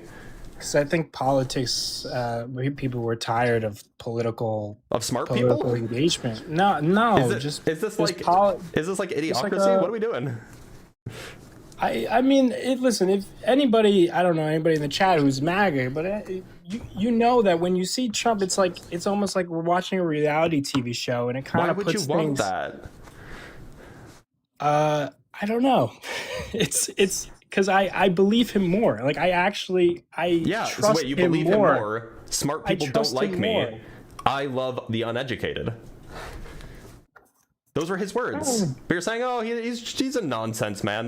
Which one is it? Do you trust him more? Or is it that, well, you don't have to believe everything he says?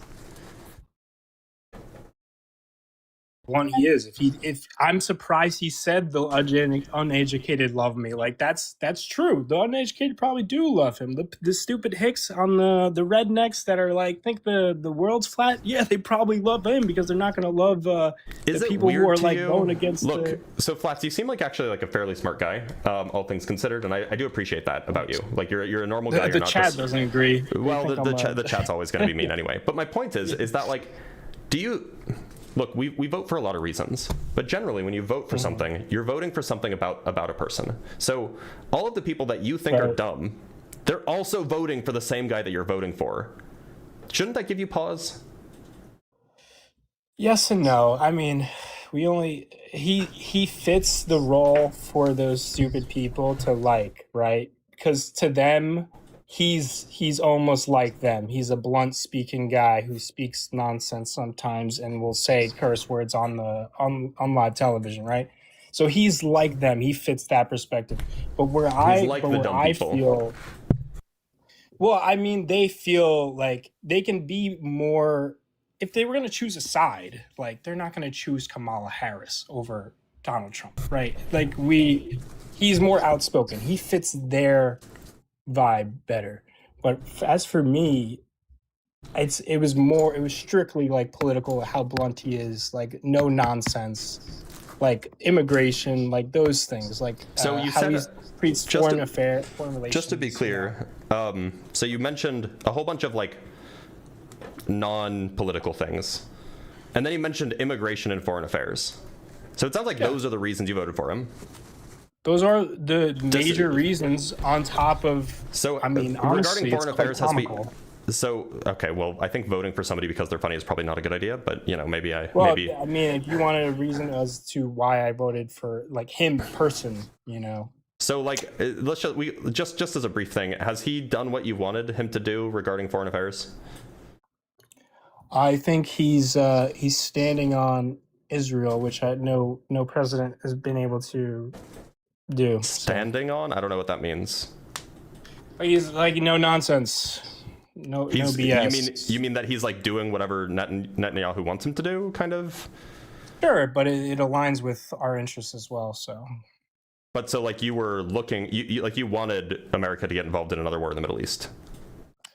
I wanted us to not. That was what you were hoping for that's what you were hoping for when you voted for him in 2024.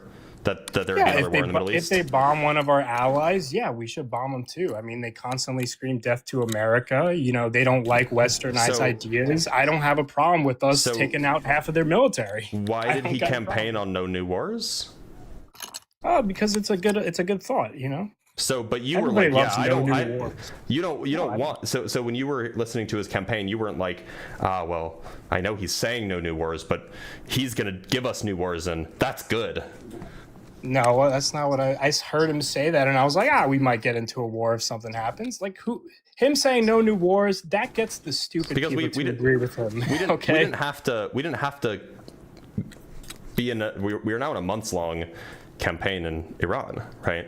Like, is this something that we want? I mean, Iran didn't have to spend billions of dollars. One of our allies. I mean, Israel attacked Iran first. I mean, then we're talking the long history. No, but they did. Like Israel bombed Iran. Iran sent some like a paltry, like basically did a face-saving missile strike back and didn't. I think they like injured one person, right. And that's it. So you want us to do nothing? I don't think that we should be in another war in the Middle East. So you prefer to let our allies get constantly I don't think that Bibi is our bombarded by allies. missiles? I don't think Bibi is our ally. Well, we're not talking about him. We're talking about the holy place. It's his where half government. the He didn't have to attack Iran. But it's Israel. I'm not religious, but half the country in America thinks it as the holy place, right? So it makes sense for us to defend such place. Okay. Look, we're not defending it. Okay, this is like if your little brother went up and punched like some bigger guy, and then your little brother got punched back, and now you have to get involved. Like, why did the little brother punch the big guy in the first place?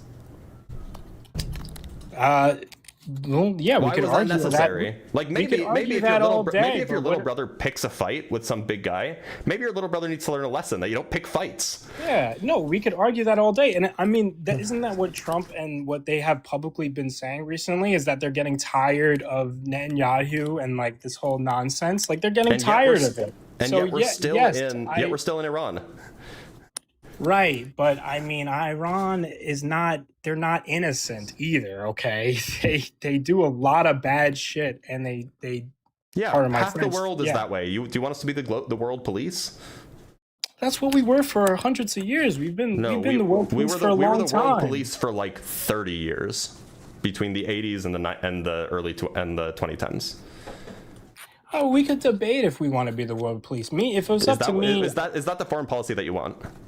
all right. Not personally. When it came to Okay. Ukraine, absolutely not.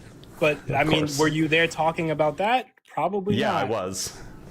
So you didn't want to be in. No, yeah, so we agree. actually don't have soldiers or aircraft or ships attacking Right. Russia, right? We don't have that. What we have done is we've provided financial support to Ukraine, and I think that's fine. Because Major Ukraine, financial support. well, not really. Major financial support. Like- way more than we're giving to Israel. Way more. That's true, but we're also Yes. not bombing Russia. We're bombing Iran. Well, Russia's not Iran. Russia. If we bombed Russia, there'd be an issue between two major countries. We can play around with Iran. We could destroy all their military equipment in one night, like we've done. Like we have no problem doing that. Wait a minute, hold on. And this is very, very far off topic, but if I remember correctly, there was a claim that that their missile stores had been completely depleted, and then we got struck by missiles again. So I don't know if we should be believing that we've destroyed their entire military. No, I mean obviously they have secret missiles. Why would they keep everything in us view in our view? I don't know, man. It just seems like that.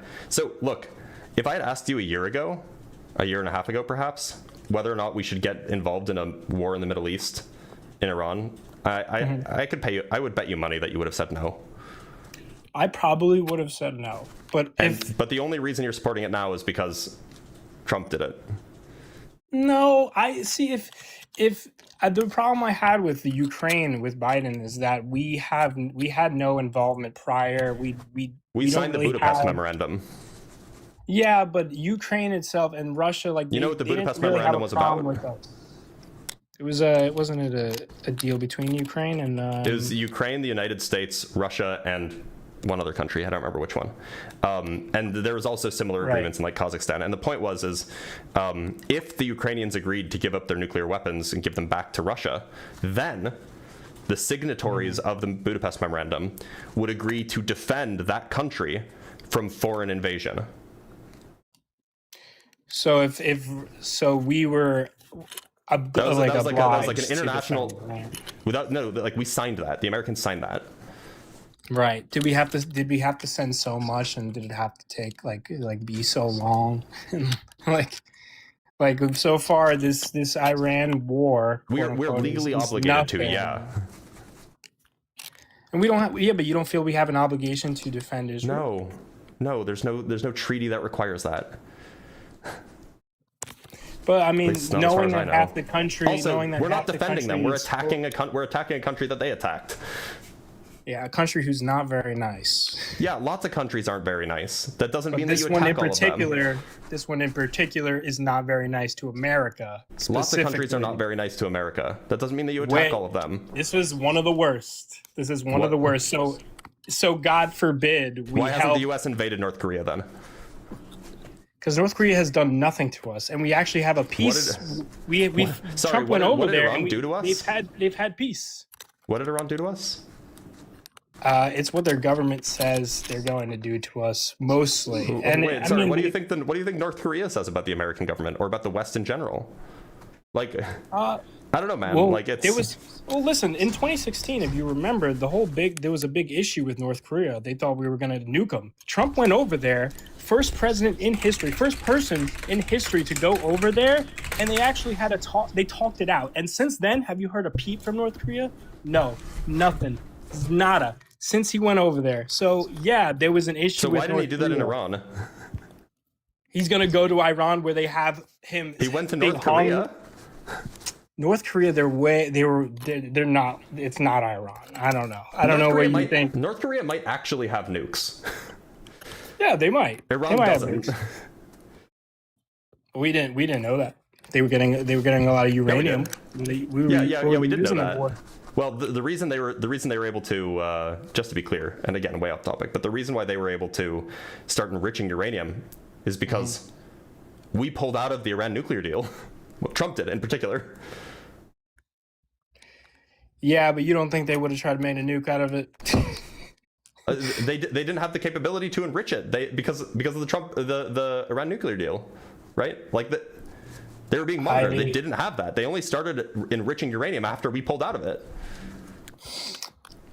I don't think their government, their people sounds like an awful lot of justification. Sounds like, look, you're younger than I am. This sounds an awful lot like the kind of thing that people said when they were trying to defend Bush's wars in Iraq and Afghanistan. Well, I wasn't around for I know. all of That's why I'm reminding you, or that's why I'm telling you. This is exactly what people said back then. What did they say? They said that these people don't like America. Well, they hate America. You know, they don't believe in democracy. You know, they would rather see us be dead. Like, it's the same thing. Right. But are those things not true? They may very well be true. Does that mean yes? So wait a minute. Given that, do you agree with the 20-year war in Afghanistan? I don't think it should have been that long. There's no reason it should have been that long. No. You know that invading Iran would be equally as hard or harder than Afghanistan. Iran is like famously next to Afghanistan. It's like the most unconquerable place on the planet. Right, but we don't really use boots on the ground anymore. As of when? As of drones, bunker busters. We don't really need to do. And Iran is not Afghanistan. Iran is a small little place. You know, Iran is bigger than Afghanistan, right? Yeah, no, that's what Iran, yeah. Right. Iran is bigger than Afghanistan. Sorry, I gotta make Iran is a huge country. Regardless, we don't need to send people in to conquer their country, okay? They don't really have... Right, so we'll just bomb them for 20 years and, you know, occasionally lose a pilot. If it stops them from messing with us... They weren't messing with us. If it stops them from messing with Israel... Israel attacked them first. Listen, we're just a big brother, right? Yeah, and your little brother did something stupid. Maybe it's time he gets a bloody nose. And isn't that what they're talking about right now? Isn't that what we're still in Iran. Yeah, but what are we gonna do? What are we gonna do? Let them get bowled over? The point is let them get knocked over? The point is that Trump got bought and sold by Netanyahu. Netanyahu knew the right button. Netanyahu's a lot like Trump, but he's smart. He's smart, and he's a clever politician. So he knew the right things to tell Trump to get Trump involved. And now Trump realizes that was a mistake, and now he's having a hard time getting out. But the point is that we would have never gotten involved if Trump wasn't in office. Yeah, but Trump has always said he supports Israel. So this is not surprising by the voters either. You can support Israel without invading a foreign country, or rather attacking a foreign country, because Israel attacked them too. I don't know. I mean, that's a toss-up debate, really, because you can go either way by thinking like, oh, we should defend it just our wouldn't have been the case allies, if, like, or we if should- Kamala Harris had won, it just wouldn't be the case that we'd be bombing Iran right Oh, now. of course not. But also, Israel might be dust. Might not be in Israel if we didn't intervene. If we Israel didn't, has nukes. They would be fine. I don't know. Iran doesn't have nukes. Israel has nukes. They would be I fine. don't know. I mean, I'll never get like upset with us attacking a country who consistently doesn't like our ideas, our values. Like, I'll never be like, oh, that stinks. Like, Wait a minute. So, I'm like, sorry, you know. Russia doesn't like our values, doesn't like our ideas. So why aren't you okay No, with Russia's us scary. doing that? Russia's scary. Russia is scary. I'm not scared of Iran. No missile from Iran can hit anywhere in the United States. So then They don't have the capability. why do you care? Why are we spending billions of dollars dropping bombs on them if they can't hurt us at all? Because they're How is bad this good for America? people. How is this They're how bad. does this benefit America? It makes me sleep happier at night. That's the honest answer. I feel better like, knowing that these. So the United States is spending billions of dollars. Actually, we can look it up. How much has the U.S. spent in Iran? I mean, compare it to the United States has Biden. spent. So the United States has directly spent over $35 billion in the last 6 not months that or much. so. That's Over not that 35. much. By the way, that's enough to fund all of the science that the United States funds, for 3 years. All of the science for 3 years, and we've spent that in like 6 months. But anyway, that's just what the Department of Defense says. And they're asking for like another $65 billion. But that's neither here nor there. So we've spent $35+ billion at least to go bomb people to make you feel better. And you think that like, oh, well, you know, maybe we just need to like, maybe we need to cut funding to these things because we're trying to reduce our spending. We're trying to, you know, change our budget so that we can be a little bit more responsible. Like, Well, here's another angle. So oh, what just happened? I mean, my headphones just turned off? can you hear me? That was weird. Can you hear me? Sorry, I can't hear you. My headphones just cut out. I'll keep the chat occupied. Hate when this happens.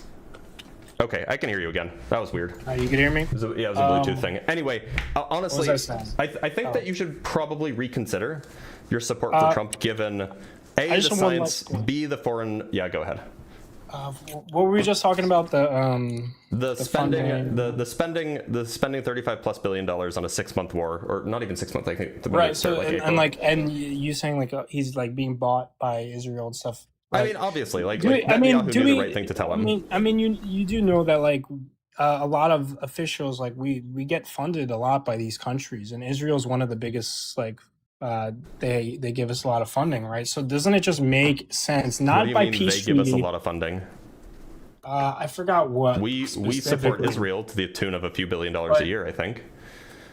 Yes, but they have where is it? I don't know, but we all affect each other's countries. Like we all have say in each other's countries. So isn't it just like makes sense like that regardless of peace treaty, whatever we have, like we would defend, we would help. Not defend. I know you we're not defending them, quote unquote, but we would help them just because interests alone, you know. So, do you think that, like, how much should we have spent on Ukraine? Because Ukraine's interests are aligned with ours.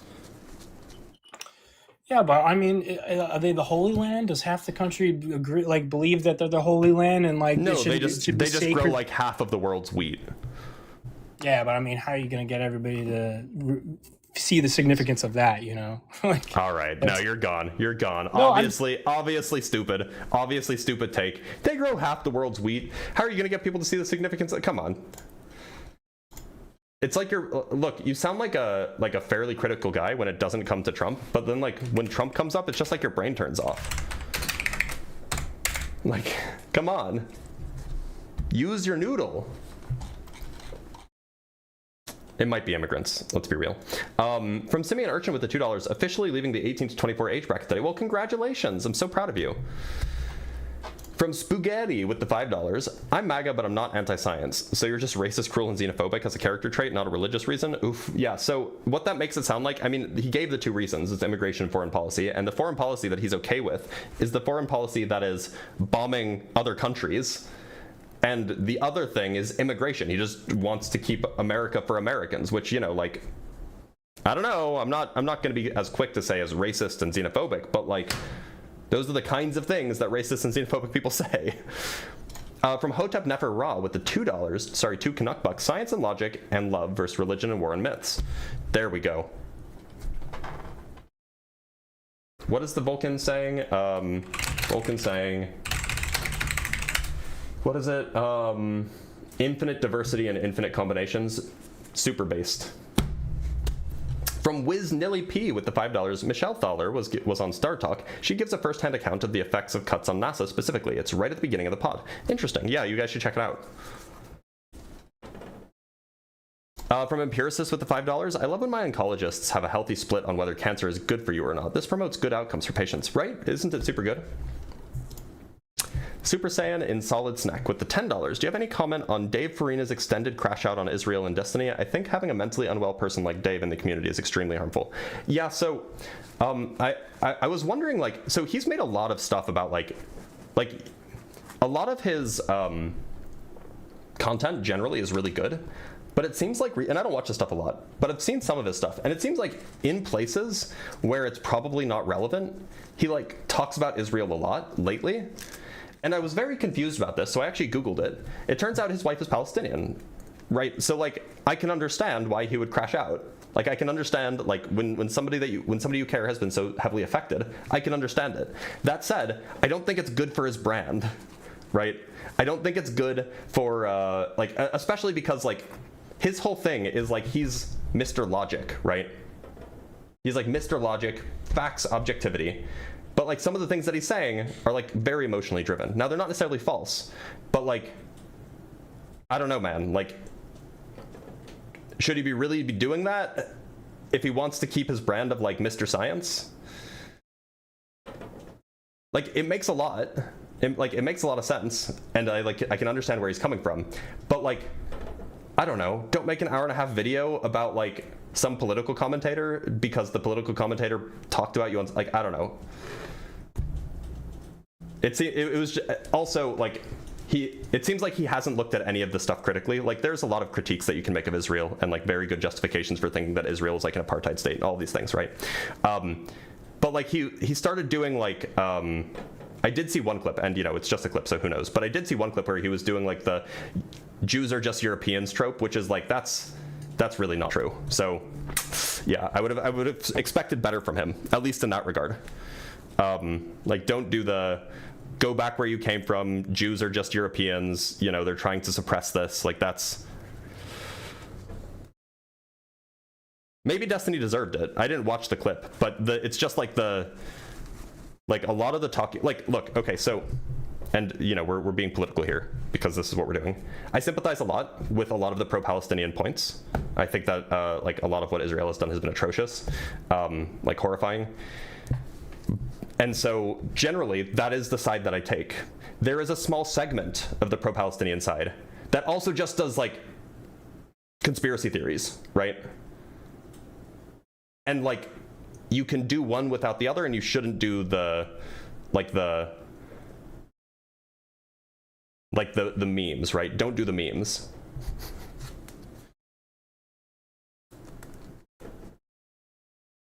Anyway, that's my take. Like, you know, hate Israel for being shitty. Don't hate Israel for, you know, being European, right? Somebody says he didn't say Jews, he said Israelis were European, which is a fact. So as far as a population, and this is just not the case, right? So as far as a population is concerned, there are less people in Israel who have European ancestry in the last 300 years than Jews have European ancestry in the last 300 years, right? So like, roughly half the Jews in the world have some kind of European ancestry in the last 300 years or something like that, right? Ashkenazis. And almost all of the Jews in the United States are Ashkenazi. That's like roughly half the population. But in Israel, first, you have like 20% of the population is Arab, so definitely not European. So those are Israelis, right? They're Israeli citizens. Second, of the Jews that are in Israel, something like half have Ashkenazi background and the other half have like Sephardi or Mizrahi background. And so it just doesn't, it would be even less true if he said that Israelis were European than if he said that Jews are European. So it's just like a weird take, and like he probably shouldn't be making those takes if he's not well researched on them, which he's clearly not. Like I've had enough conversations with like Black Hebrew Israelites that have looked into this. Like the genetic evidence is like these arguments are basically like race science, and it's really cringe. So anyway, he should not do that. He should stick to happy to talk, like if he wants to talk about politics, stick to things that are objective and well researched. He's apparently not objective and well researched about this particular subject, at least as far as like, you know, Jewish origins, Israeli origins, and stuff like that. I don't know. That's cringe, and I think that he should probably avoid the conspiracy theory talking points. Anyway, from Simeon Urchin with the $2, this guy's cognitive dissonance is pissing me off. It was a little bit much, yeah. From Adam Hurst with the $20, this one is a hardcore racist bigot. I didn't get that from him, and if he was at least hiding his power level. So, you know. From Veronica Cromit with the $5, they want to put the smart people in jail and fill the universities with people who agree with them. It's so obvious, they keep saying it. They do basically keep saying it. And in fact, like if you go look at various institutions, universities in red states have started like cracking down on what's allowed to be taught, right? Like that's rough. From 49 Perfects with the $5, if this caller proves anything, it's MAGA doesn't care about any part of reality that doesn't agree with them. They are foundationally anti-science. That's reasonable and true. From 49 Perfects, I was wrong. He also proves they have zero morality. Fair. From Zach with the $20, dude wants to put American service members' lives at risk because the people of another country said mean words and for the Holy Land. This might be the most un-American position a position one could hold. Yeah, like, I don't get it. Like I thought that we were supposed to be like America first. So why are we like going off on a war to fight for like Bibi Netanyahu? Like what? Why are we doing that? From Matt Meister with the $2, MAGA feels like a sports team at this point. It is, yeah. From Pensive with the $20, donation to the lava lamp. Crab hands. Yeah, I appreciate that, Pensive. And from Flux Channeler with the last super chat for now, have you actually watched Dave's video?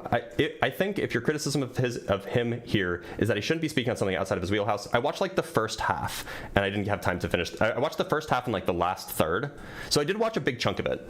And so like a lot of the points that he made, like a lot of the facts of what was happening on the ground are absolutely true, or at least they seem justified, and perhaps, you know, maybe they're not true, but at least they seem well researched and they seemed true to me. They seem just as true. It's just like the claims that I did watch this, the claims that he's made, so like some of the claims that he's made are just like weirdly like unrelated to Israel and like are weird about Jews.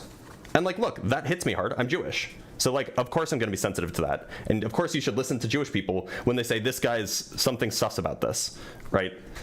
I'm not saying he's an anti-Semite. I think that he's probably wholly uncritical about a lot of the claims being I think that he basically turns off the critical part of his brain when it comes to Palestine, because he has a personal connection to it, and I get that.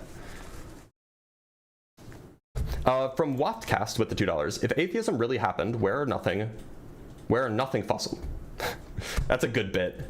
And from Adam Hurst with the $5, I'm from Kentucky Blitz. I know them when I see them. You're welcome for the 20. Well, I appreciate that.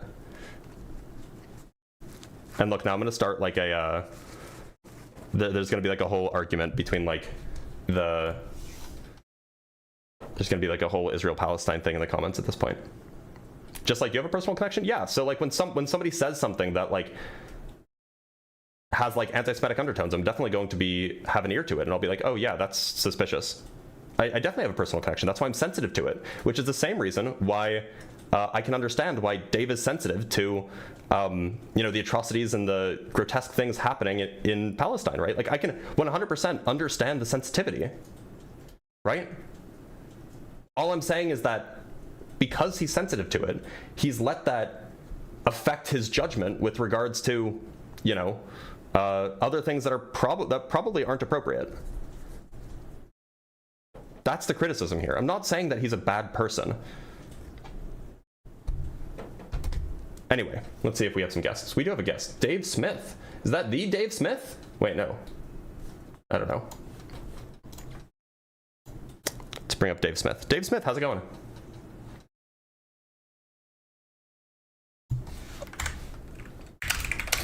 Hey, that is fun. Dave Smith, can you hear me? Oh, I can hear you, bro. Can you hear me? Yeah, I can. Dave Smith, what part of the world do you live in? I live in. Is that relevant? I'm from Australia. It's kind of relevant. I'm not gonna like. I just don't really care if you think that if MAGA's not anti-science, because you're not. It sounds like you're not American. Now, maybe you got your citizenship, Okay, in which that case I makes should sense. care. Gentlemen, sense. All right. Well, then I'm gonna let you go, Dave Smith. Thanks for being here. Okay, we have another super chat from from Flux Channel with the $10. Fair enough. Have another $10. Also, fuck Destiny. That dude sucks. He kind of does suck. Like he's like as far as like debate bros are concerned, he's probably one of the better debate bros. But he does kind of suck. Like as a person, he sucks. Like I don't know. Isn't Destiny a sex pact? Look, I'm not well read on any of that. I don't want to say anything that will get me in trouble legally, so I'm not going to say anything. I just think it kind of sucks.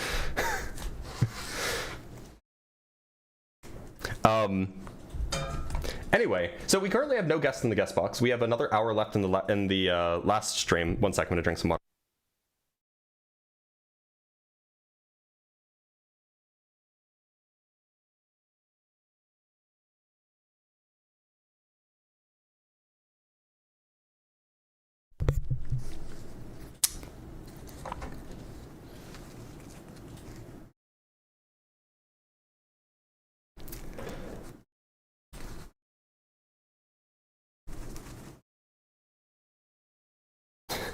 Apparently I'm on fire. Anyway, so if you guys think that MAGA is pro-science, if you think that MAGA is not anti-science, if you're pro-MAGA and you like science, come up and I'd love to talk to you.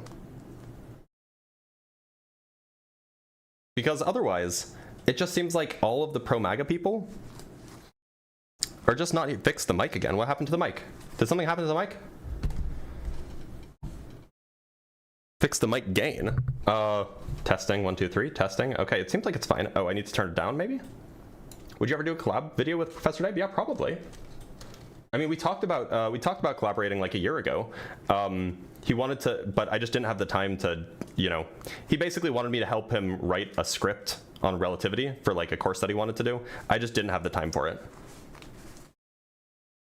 So, you know, I had to turn him down. But, you know, he's been like, he's one of the biggest flat earth debunkers. He has like his lectures on organic chemistry I hear are very good. So, you know, mic has been shit all day. I'm so sorry. I did not know that the mic was shit. It's the same mic. Let me fiddle with the cable maybe. I don't know, is that any better?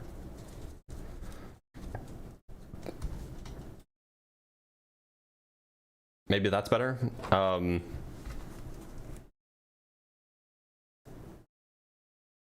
I'm in the UK, I'm still mystified by MAGA. How's that working out for you guys? No, it's not working out well.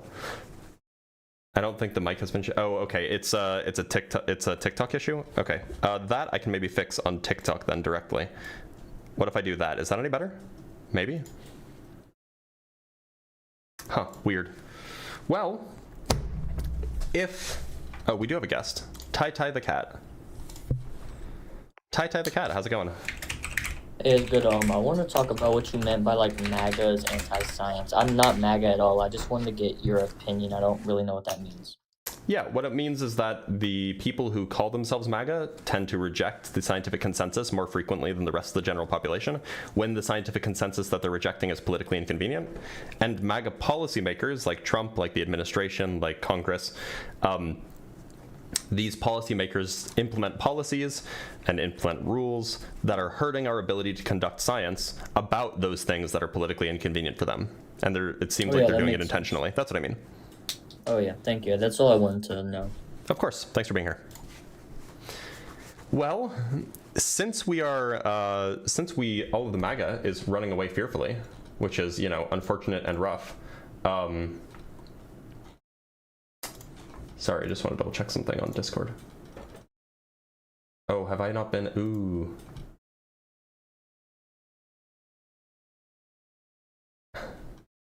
If you want to ping me on Discord, make sure to ping me on the live mods chat.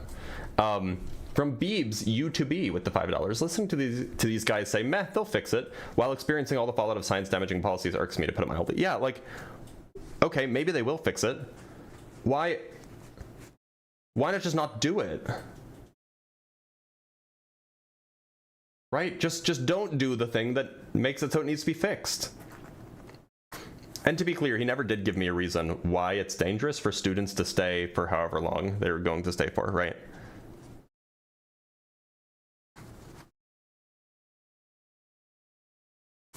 Anyway, well, it looks like that all of the MAGA is afraid and has run away. We don't have any guests anywhere, so we can change topics.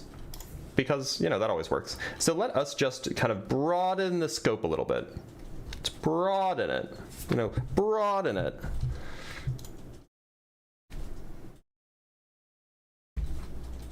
Scope has been broadened. Star Shopping, how's it going? Your mic is like as faint as possible. Is it any better now? It's so much better. Did you come up because you wanted to talk about the MAGA stuff, or do you want to talk about the atheism stuff? Well, we just changed, so I can't say I'm certainly in between topics. But look, I can change back. It's fine. I can argue either because I did vote for Trump. Which one did you want to talk about? I don't want to force you to. You know, you probably came up at the same time that I changed it, so like whichever one you're okay with is fine. Let's go for the prior. Okay, this one? So, I can't say I'm necessarily as MAGA as I used to be, but I did vote for Trump. Don't you have a Trump profile picture? That is Trump, but it's more of like in a meme sense because that's Trump pointing to the Mac Miller album, okay. And that was almost to make fun of him. You know, that was Donald Trump, Mac Miller's album. It was making fun of him as just track referencing him. It had nothing to do with his political ideas or his presidency at all. Now, I did vote for him in 2024, and bummer. As much as I am not MAGA as much anymore because I don't think that he followed through on his ideals, I think that he just lied. I think that he lied in every sense of his campaign. He said that no new wars. He started a war immediately. He supported the war financially through every bit of politics that he endured. I agree. I kind of think that you don't want me up here because I'm not going to argue against Trump's side as much as you want me to. I mean, like if you're not MAGA, then you know. I'm not going to say I don't want you up here, but like we probably won't disagree, right? But the point of the live stream is just to point out, like, look, even if you like Trump for other reasons, which, you know, who am I to tell you that you shouldn't? You shouldn't like Trump because he doesn't like science and he's doing his best to harm science. And I think that that's bad for everybody, not just because I'm a scientist and I'm obviously biased, but like, you know, our lives have gotten so much better because we've spent so much time investing in scientific infrastructure. And, you know, it seems really bad and cringe and bad for America to do that. So, look, if you agree with me on that, then we should probably talk about the other topic. No! No! He did it. He did the thing. All right, let's bring up Squant. Squant, how's it going? Yeah, good. Squant, did you want to come up to talk about the God topic, or did you want to talk about the... Okay. All right, Squant, what's up? I'm an atheist. I assume you're not. Why should I believe in God? No. Well, I just wanted to ask a question, like a science... you know about personal experiences people have... they see or they feel the touch of God or they hear his voice. I was wondering, is there some kind of like, if it happens to so many people, is there a scientific explanation of what's going on in the brain? Probably. Oh, I thought you might know being a scientist. Not offhand, I'm not a neurologist. What do you think it like? Do you think they're all just having the same hallucination, or? So my understanding, and again, not a neurologist, but from what I've heard, if you look at the kinds of brain activities that happen during extreme religious experiences, they happen in similar parts of the brain as the kinds of hallucinations that happen for people who have hallucinations. And so it at least seems correlated. They seem like they're perhaps related phenomena. So you think it's all just hallucinations? There couldn't That at least possibly seems be anything plausible. more to it. It seems plausible, yeah. Okay, it's just. All right. Well, I didn't really have anything more than that. I thought it was strange that everybody's having this same sort of. At that point, is it really hallucination? Well, they're not all the same, right? That's the point. Well, close enough. I don't know. Close enough. What do you mean close enough? Everybody's religious experience is different. Yeah, but it's all an experience. It's always a religious experience, isn't it? It's always related to God. Okay, well, I mean, sometimes it can be related to like spirits and stuff and not God, but yeah, that's the point. It seems like that religious experiences seem to be tied to hallucinations. It's just strange to think that I've never hallucinated before. I wasn't drunk. I wasn't sleep deprived. Look, the point is that what some people would call hallucinations, other people would call religious experiences. Yeah, it's just strange to have a hallucination out of nowhere while asking for God. And it's hard for me to say that wasn't. Is it God, really? but... I mean, we can induce hallucinations in people pretty easily, right? Like if you put somebody in a dark room and then like a dark quiet room and then cover their eyes and play white noise, like you leave them there for 10 minutes, they're going to start hallucinating. Is that right? Yeah, Okay, they're called sensory deprivation chambers. Okay, one more quick question. Do you think religion brings more, in this day and age, do you think it brings more good than it does bad? I know maybe back... I think it depends on the part of the world. Yep. West. Probably not more good than bad. No, you don't think people having like personal fulfillment and... I think as far as general human flourishing is concerned, at least in the West, and this is closely related to the past topic that I had, the tendency for religious people to align with right-wing authoritarians, I think, is really disturbing and really dangerous for human flourishing in the West. You don't think authoritarianism is good? No, I don't like authoritarianism at all. Very not fond of it. Okay. Do you think it's good? All right then. All right. Thanks for your time. Yeah. Well. Yeah. It's like I don't really fully understand. It's like the government taking charge, isn't it? And it's enforcing the more rules. Government power. It is centralizing power, taking away freedoms, etc. I thought it was just more enforcing the rules. So what's the point in having rules if you don't enforce them? It's not more enforcing the rules. It's more about centralization of power. Okay. Well, where do you want power to be? As evenly distributed amongst power the to be people as shared among possible. everybody. Yeah. Well, if no one's in charge, well, if everyone's in charge, no one's in charge, surely. That would be optimal.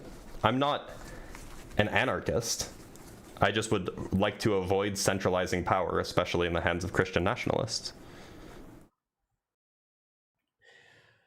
Who would you rather be in power? What system would you rather have? Communism? Some sort of Socialism? well, yes. Which one? Socialism. I mean, communism is like a fantasy. So like maybe if we ever get to like Star Trek replicators, we can have communism. But you know, I'd be happy with socialism. And socialism is that the government owns everything? There's no personal. No, property? it's the people own everything. Right. Okay.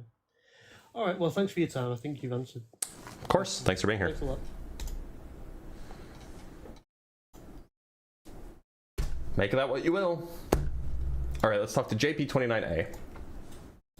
JP29A, how's it going?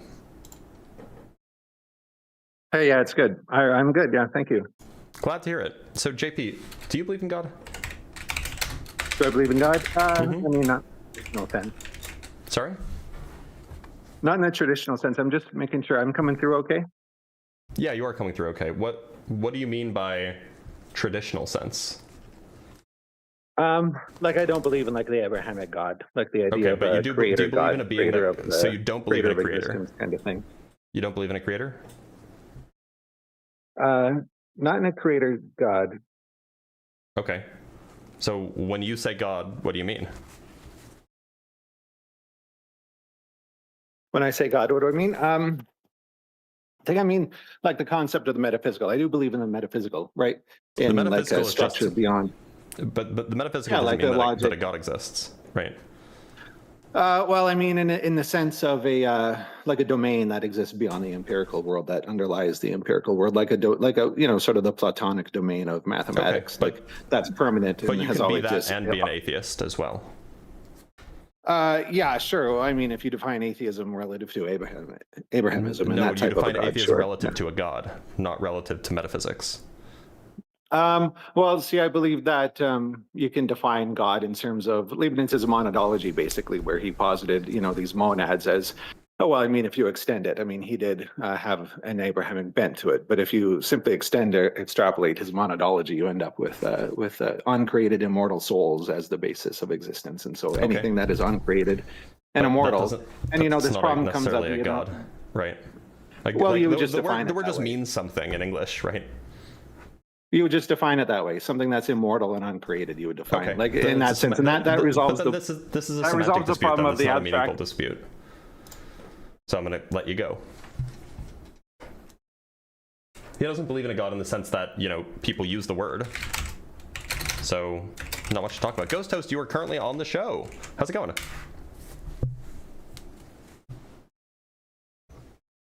Ghost Host, you gotta unmute yourself. And you have to undeafen yourself.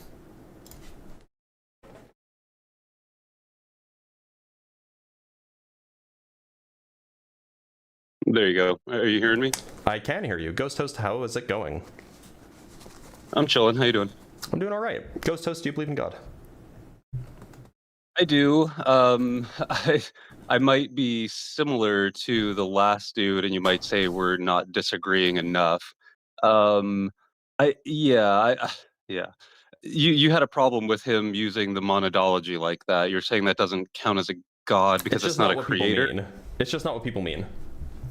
Right? It doesn't have to be a creator. You could believe in like for example, in some sense, like Zeus is a god, right? It's like some perhaps supernatural I being. think... Like Zeus isn't a creator, but Zeus is still a god. So it's like some sort of supernatural being. Now, typically that being is some sort of supernatural being that, has some relationship with the cosmos or something. Now, typically in the West, we understand that to be like some sort of creator or some sort of ultimate foundation or something. But, there are other notions of God. It's usually like a singular mind, like a person that has some characteristics. It's not just like anything and everything metaphysical, right? Right. I think I can. Yeah. With that, I think. To me, God wouldn't be the creator of the universe. It'd be more of a co-eternal feature of the universe. Okay. Does it have a mind? And not. Yeah, certainly has a mind, but is not in control of the physical universe. That like its domain would only be in the metaphysical. Like something that like is co-eternal with the universe, didn't create it, just always been here with it, and can't really do much for us on this physical plane. Like when we always want to say, like, why doesn't God solve all these problems? And how it's like it's not God's domain to manipulate the physical plane. Like it's a spirit that only exists in like a spirit realm that we access with a certain level of consciousness, but it isn't like why should I think that such a thing exists? Because I think this is what we're experiencing when we're experiencing like cognition beyond just like a selfish cognition or like an ego, like an identity based cognition. I have no idea what that means.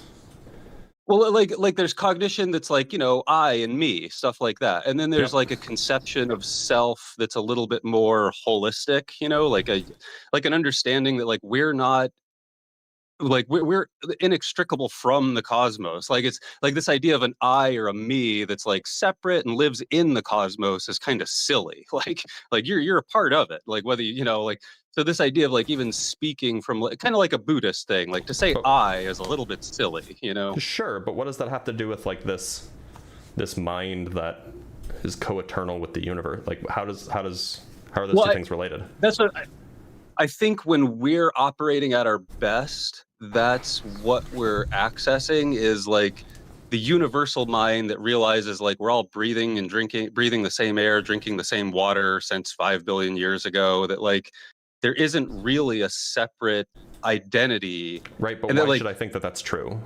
Right. I think I understand where you're coming from. I think I understand what the point of view is. I'm just asking, why should I think that the point of view is true? Well, I mean, in yourself, don't you like feel that when you're making decisions that there's like multiple versions of yourself to make the decision? Like you can make an emotional decision or a rational decision, or make a decision that kind of watches your emotions and rationality. Perhaps, but that doesn't seem like it points to like some co-eternal mind that we're all accessing. I don't see how that's related. It doesn't point to a co-eternal mind we're all accessing. Okay, so we're just accessing, I don't know, like I don't think the we're EM accessing anything. field. I don't think we're accessing anything. I think that we have a mind, and that mind is a feature of our brain. And our brain has a lot of different things that it does. So okay, so you take like a cognition that's devoid of selfhood would just be you're just experiencing electromagnetism or something. I don't know what you mean by cognition that's devoid of selfhood. Can you elaborate on that a little bit? Yeah, so like let's say first level cognition would be like, I'm just experiencing my emotions, and like I am angry type thing. And then second level would be like, well, I'm not angry, like I'm witnessing anger like in part of my mind, but I can choose to feel it or not, kind of. Like third level cognition would be like where we do math, where it's just like an empty space grid where we, see that, holes can be divided into halves and put back together as 1 + 1 = 2. And there's not really any emotion in there either. It's like there are different places where we operate the I from. These all just seem to be different ways that the mind operates, and it seems like it's totally within the realm of happening in the brain. Sure, but what's happening in the brain is different patterns of EM, and we want to call some of those like better and worse patterns. Like some of those patterns are worse. I don't know what you mean by better or worse. Let's say the pattern that I let be me that's just angry and screams at my friend is not as good as the pattern that sees my friend as something very similar to what I am and has compassion and doesn't yell at him. We can like make it like a moral judgment, and we can say, oh, you shouldn't yell at your friends because it's morally wrong. And then we can talk about where morality comes from. But that's kind of a separate argument. I assumed that you meant like I'm saying quality. I'm saying I feel that my agency, consciousness or something. Like my agency and free will is in a different place if I can choose to not just be pushed around by my emotions. Like instead of choosing angry option 3, I choose to not be angry. You're more mature, say. You're more experienced with controlling your emotions. Right, but technically what that more maturity is that like I have more direction over the EM patterns in my brain than them directing me. Like what is that? It would be closer to something like your patterns have developed over time through experience. We have neuroplasticity, so your neurons rearrange themselves and their networks rearrange all the time. Such that your emotions are not the dominant patterns all the time anymore.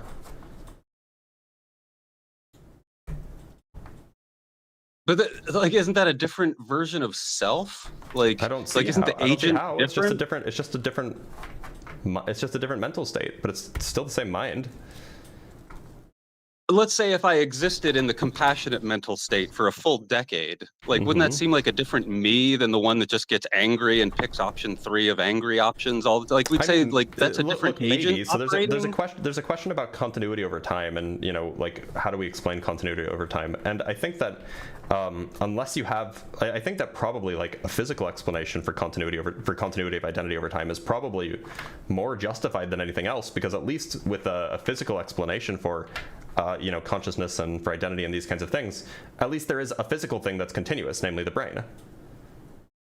Okay, so we'd say that the pattern of EM that is continuous would be the continuity of self.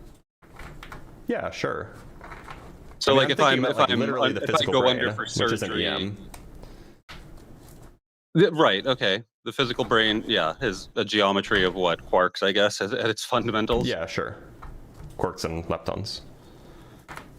Doesn't that start to sound like we're saying like certain geometries and patterns are better than others in terms of I don't think it's selves? better. Like, I don't know how what it's do we- better.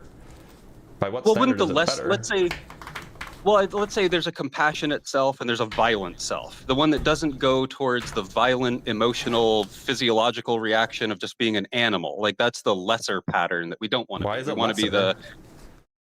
Because we value it less? Like are you making like an objective statement, or are you just saying like we like one thing more than we like another thing? Yeah. So you're saying like, right, the violent pattern isn't objectively worse. That's just how we see it. Yeah. See, that's okay, but like that's, if we go there, like as a physicist, like, you know, if I like punch somebody, you'd just be saying, well, this is all just excitations in the electromagnetic field, you know, like in this person's brain to their fist, to touching this guy in the face, you know, it's like, sure, you know, it takes a lot of personal coding to say like, you know, Bob hit Bill because he was angry. It's like, that's just an excitation in EM, you know, like. Well, And yeah, that's what, like, I mean, so we look, we use different languages to describe different substrates. So like when we're talking about at the human level, we use language like about like emotions and things like that because it's a convenient shortcut. Well, that's what I'm saying. Like, we don't want to just be so technical and say this is all just excitations in an EM field. We want to say there's that. Well, I want to say like as soon as we, but you don't have to do that. No, but I'm saying as soon as we buy into that there's more to it, that like, well, one of these excitations we call Bob, another one we call Steve, one of these patterns we call anger, another one we call compassion. Like as soon as we've gotten into that, like aren't we kind of into there's a good Steve and a bad Steve, depending on which patterns are going on or something? Like it depends on how you're using good. Are you using good and bad in like a normative sense, like that these are like you know, morally valuable, or are you using them in like a hierarchical sense, in like, you know, one is superior to the other, that there's like a hierarchy of quality, in the same way that you can have I would like, say that, I mean, you know, like good potato chips and then bad potato chips? I guess I would want to say, without trying to like make this sound spiritual and make myself sound goofy, like that I'm saying like certain patterns and geometries are good in that they enable towards, like, one of those goes towards the Star Trek future, and the other one goes towards we blow ourselves up, you know? Like, I mean, like, sure, I would call, they might be preferable. Like one geometry might be preferable for the geometries that currently exist. Sure. But like, I guess I'm like, it starts to me to sound, I don't know, like the idea of the selfhood and identity that we're packing into what could very technically just be called a bunch of excitations in the EM field. It's like once we're in there, it seems like it becomes this game of like selves and, you know, better versions of self and lesser versions of self. And agency becomes tied. Yeah, It starts to seem like that's an abstract way that we talk about something because it's efficient. Right. The point is that we often make shortcuts. Do you think any of that's that's real, or that's just a way to talk about it, though? I think it's a way that we talk about it. I think it's real in the sense that like the wetness of water is real. Like it's an emergent property that is not so obviously communicated by the properties of H2O itself, and so it's still useful to talk about a thing being wet. That is like a meaningful thing. It means something like phenomenologically.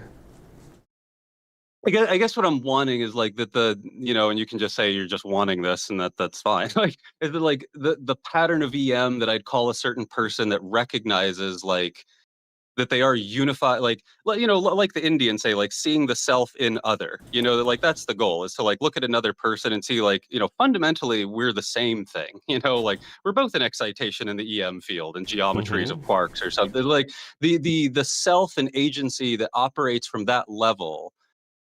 Yeah, and you're just going to say like better in what way? Like I want to say that is truly better than the other one that just sees just me and this illusion that I'm removed and just my own separate self over here, and I can be. I guess I can agree from a moral perspective. Having that view is probably more morally valuable. It's more in line with my values, and I suspect it's more in line with your values. So like pushing for people to develop that kind of.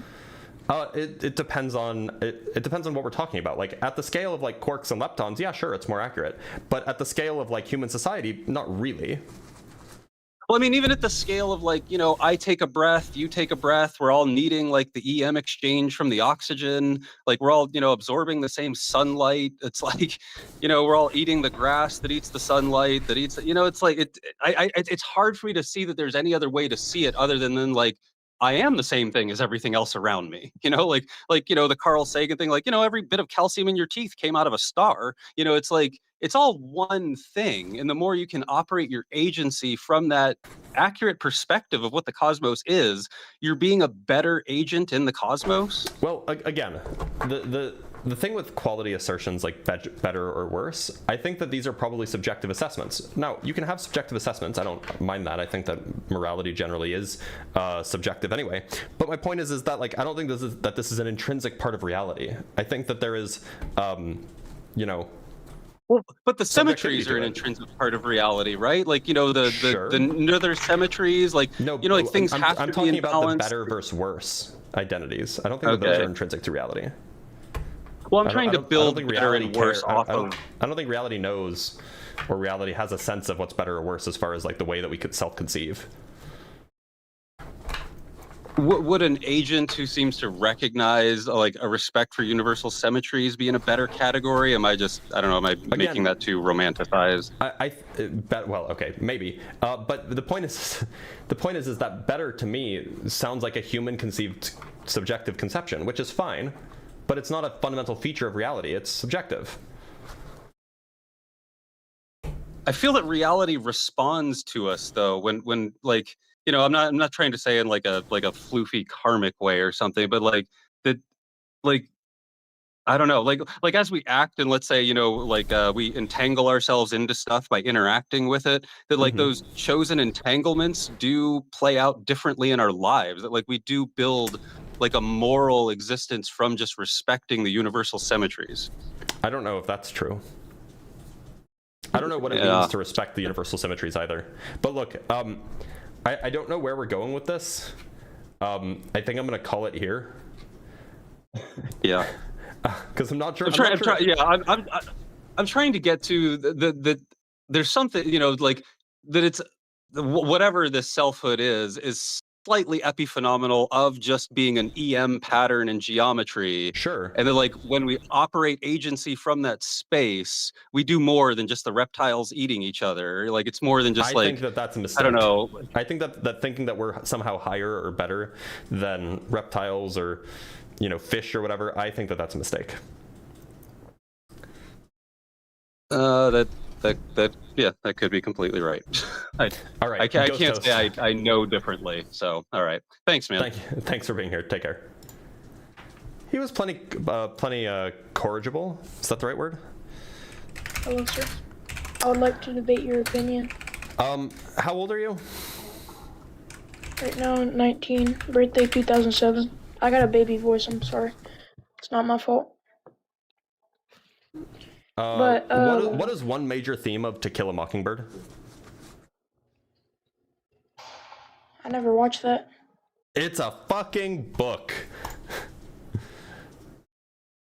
They still teach that, right?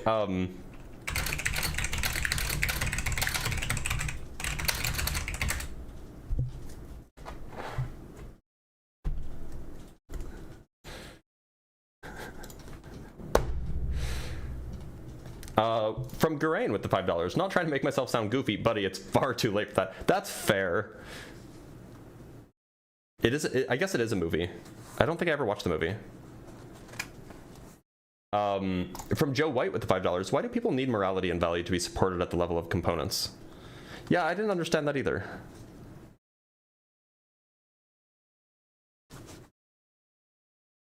I should also ask about The Catcher in the Rye. Yeah, it is. It is about a court case.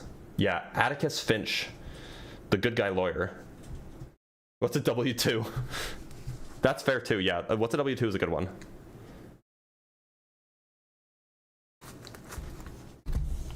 Hi, Gregory Peck. Oh, okay. Sorry, I gotta check something. Okay, I'm in the right place. Well, look. Oh, what is it? Oh, that was weird. So, look, the guest box is currently empty. There's nobody on Discord or on TikTok who wants to join because I guess nobody thinks that they can convince an atheist. Which, like, I understand it. Like, it's not a particularly strong position if you're a theist. I can understand that, and so it's hard to defend. Yeah, I might go have some lunch. Honestly, my stomach is a gurgling. Oh no, I don't have sandwich bread. Whatever am I gonna do? Only atheists left? Yeah, it seems like it.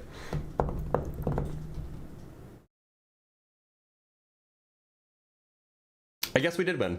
All right, well, since we won, and since it's already 11:30, we might just end the live here. I got a phone call from somebody that I don't know. Oh, I do have some cash apps that I should read though before we do that. And then if we get a guest, then we'll get a guest. So, from L'Oreal with the $25, send in just some nice emojis. I appreciate you, L'Oreal. And from Shay with the $20 for scatology, the study of MAGA ideology. That's a good bit. I believe that scatology was invented by a man who landed on the moon, though. That's probably not true. Who was the phone call from?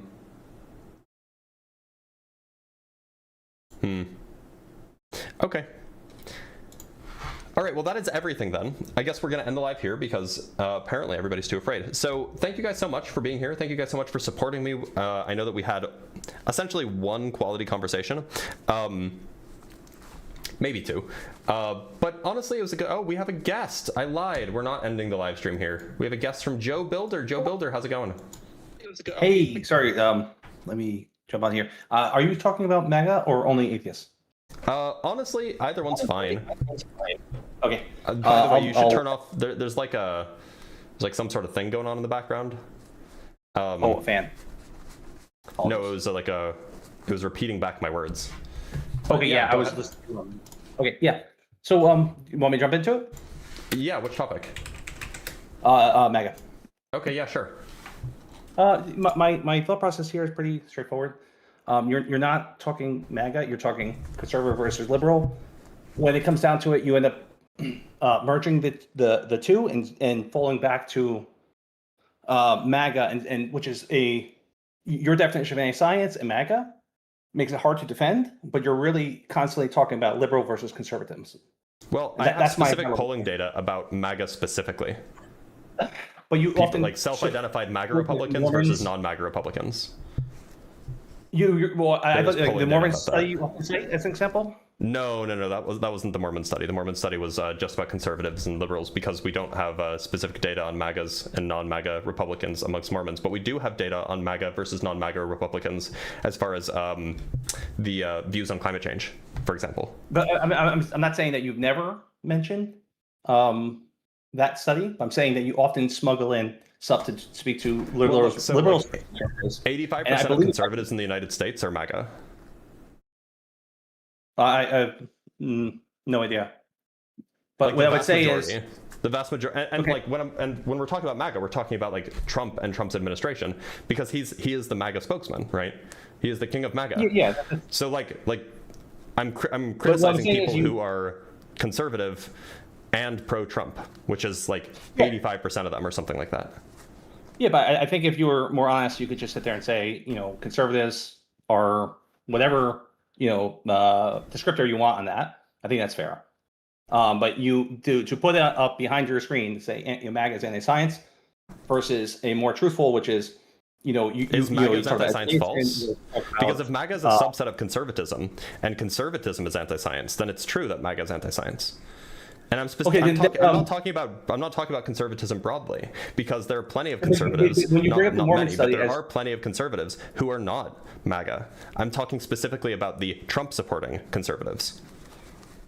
Yeah, but to me, you're constantly smuggling in just conservatism versus MAGA. Constantly? Right? I mean, the conversation that I had with the other guy for like an hour and a half, I brought up two studies. One was the Mormon one, which was just about conservatives. The other one was specifically about MAGA versus non-MAGA. So that was there were two studies that were brought up. One was specific about MAGA, and for the rest of the conversation, we talked about MAGA policies as implemented by MAGA leaders. That's fine, but when you bring in you can't say on one side, I'm going to to me you're smuggling in. You broaden it when you have a weaker guess or a weaker talking point, and then to me the through line you're trying to get across is liberals versus conservatism. And that's I'm talking to me. about I'm talking about the current branch of American conservatism that's in power today, which is called MAGA. Yeah, but then you reference there are old school conservatives who would have been called conservative in like 2004, and those conservatives may not align with MAGA, so that's why I'm not referring to them, because I'm more interested in the policy positions and the policy prescriptions that are being put forward by the MAGA movement. But you are by proxy of bringing up studies that talk about conservatives versus liberalism, and there's many other. You understand? I'm using that as a proxy for MAGA because MAGA is overwhelmingly representative of, or because conservatives are overwhelmingly represented by MAGA. Unless the only way your criticism works is if you think that the MAGA people, the MAGA conservatives, just happen to be in the small fraction of conservatives who are not, for example, not anti-evolution, whereas the non-MAGA conservatives are the ones who are anti-evolution. But statistically, the probability of that being the case is extraordinarily small. So I'm using a larger population, which represents us, or I'm using a larger population, which MAGA is representative of, to describe a phenomenon when the specific data about the smaller population is not available. But that's a totally normal thing to do. It's a totally normal inference to make. Well, I think the inference that you're making is, a judgment call on conservatives in general, which it's fine. No, I'm using data about conservatives to make. I'm using data about conservatives to infer data about MAGA. Okay. I don't need to belabor the point. I believe it's up to the viewers to understand if that's what's happening or not. Okay. And that's a fair judgment call for each individual. I think you're consistently smuggling in your views. Can you name more than one? Can you name 2 times that I did that today? Sure. Today? Yeah. No, I was not. Because I haven't done this topic in weeks, so. No, I'm not saying today. But can I go back? Yeah, sure. When have I done that in the past? Okay. Yeah. Indulge me where I'm smuggling in MAGA when really I just mean conservative. Okay. Even after you control for religion, political conservatives are far more likely to say that evolution is fake. Yep, that's the Mormon study. Yep, that's one. I asked for 2. Dude, that's fair. I have some notes here, but I am not as I'm not 100% prepared either. But conservatives are less likely than liberals to say humans have evolved. I'm going through that. That's the Mormon study. Okay, I apologize. And I apologize for not having the question listed exactly as you answered. Sure. But I do have some notes here, and I'm going to go through.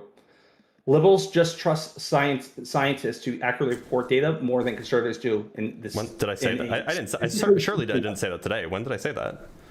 I said multiple times that it's not just today. This is what I'm saying is this is a common theme for you to smuggle in. Okay. Well, there. okay. So is it? Sorry, on July 4th, is it true? 2025, you mentioned is it at 34 minutes and 59 seconds if you want to check it. Okay. So the claim is that I'm not referring. The claim is that I'm actually referring to conservatives rather than using conservatives as a proxy for MAGA, right? You think that I'm actually talking about conservatives rather than just using conservatives as a proxy for MAGA, right? Yes.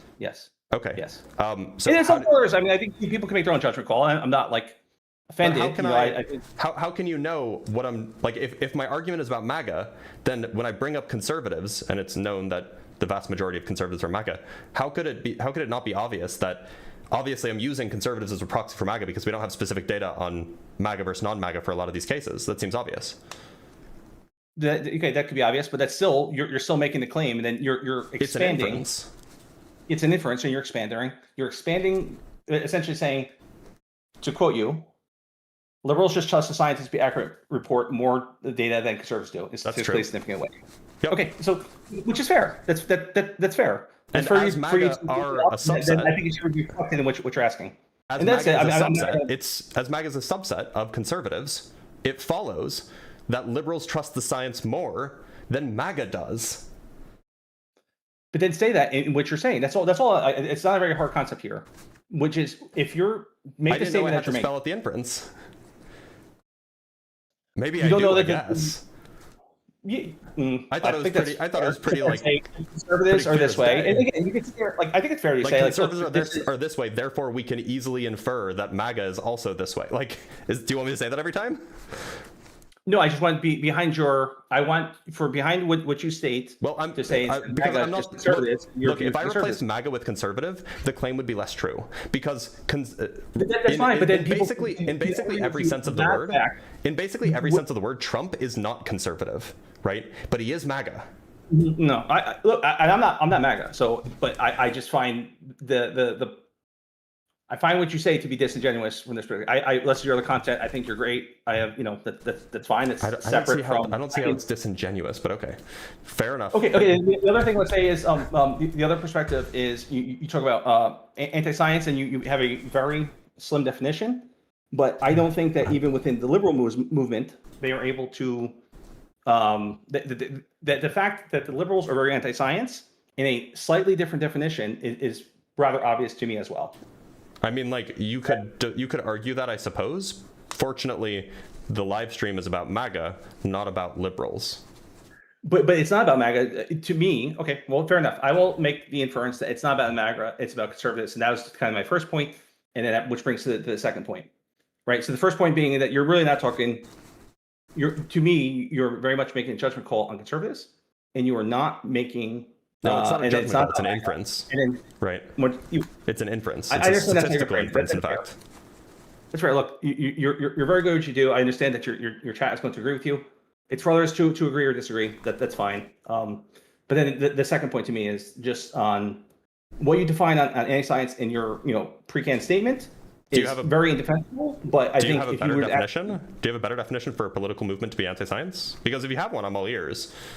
I actually didn't try to make it intentionally narrow. I actually tried to make it kind of capture the idea that a political movement, so the reason why I use this definition is because political movements don't often state their position regarding science. It's not like you can't usually find like we hate science or we love science on like a political movement's website or whatever. So all you can do to determine whether a political movement has those characteristics is to infer it by the people who hold to that movement and by the actions of the politicians and the representatives of that movement. So that's why I have a two-part definition. You have the people who reject the consensus, and you have the people who undermine the consensus producing machinery. And I don't think that that's particularly broad. I think that I don't think it's particularly narrow. I actually think it's quite broad and it would cover a lot of things. I didn't listen to you today, but you often state the money being brought in to it from the political movement. And I think that's probably a fair assessment of what's happening. But I think if, as an example, if a liberal congressman brings a person to a congressional hearing, I think that is a good understanding of what their views of science are. Now, can I encapsulate that into something that's digestible for your live stream? I probably cannot at this very moment. I don't really understand what you mean. Like, so if a liberal brings somebody to a hearing, yes, and then the person that they bring to the hearing, what's the claim? I would stand reason to me that they reflect the value, the scientific understanding of the liberal movement. Like they're not bringing people in to argue with them. They're bringing people in to say this is what we believe and this is what should be. So what you could probably reasonably say is that if there is a trend amongst across different people, or if there's a deep centralization in the DNC is not very centralized right now, right? But if there were like a deep centralization, there's a deep centralization around Joe Biden, for example.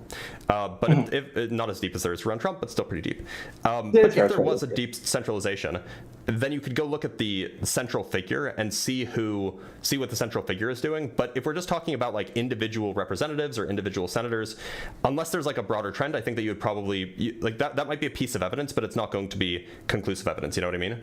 But if there's a tendency, then that would definitely do that. So what? Yeah, I think there's a tendency. So what does this have to do with liberals being anti-science in some other way?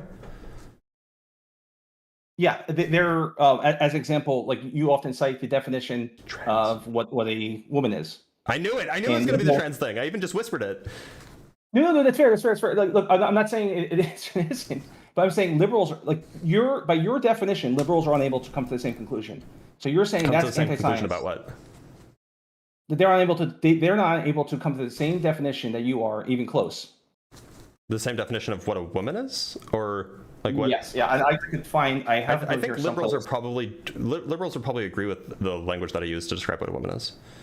Then why are they unable to do this in congressional hearings and similar?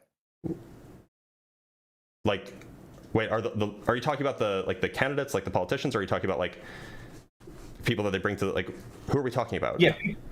Yeah, people that go to congressional hearings could you give me an example so that way we can make can it concrete? I message you? I can send you 2 videos. I mean, you can just tell me the name of the person. I might remember what you're talking about. Okay, let me give me 1 second, and you might hear some while I copy this link into my browser. You may hear some background audio. What's the name of the person that was testifying? I understand, but I won't be able to give you that information until I pull up the video, which may accidentally introduce. Okay, Dr. Nisha Verma. Okay, I don't remember that name. What was the context of the conversation? Just to Senator Josh Holloway and men get pregnant.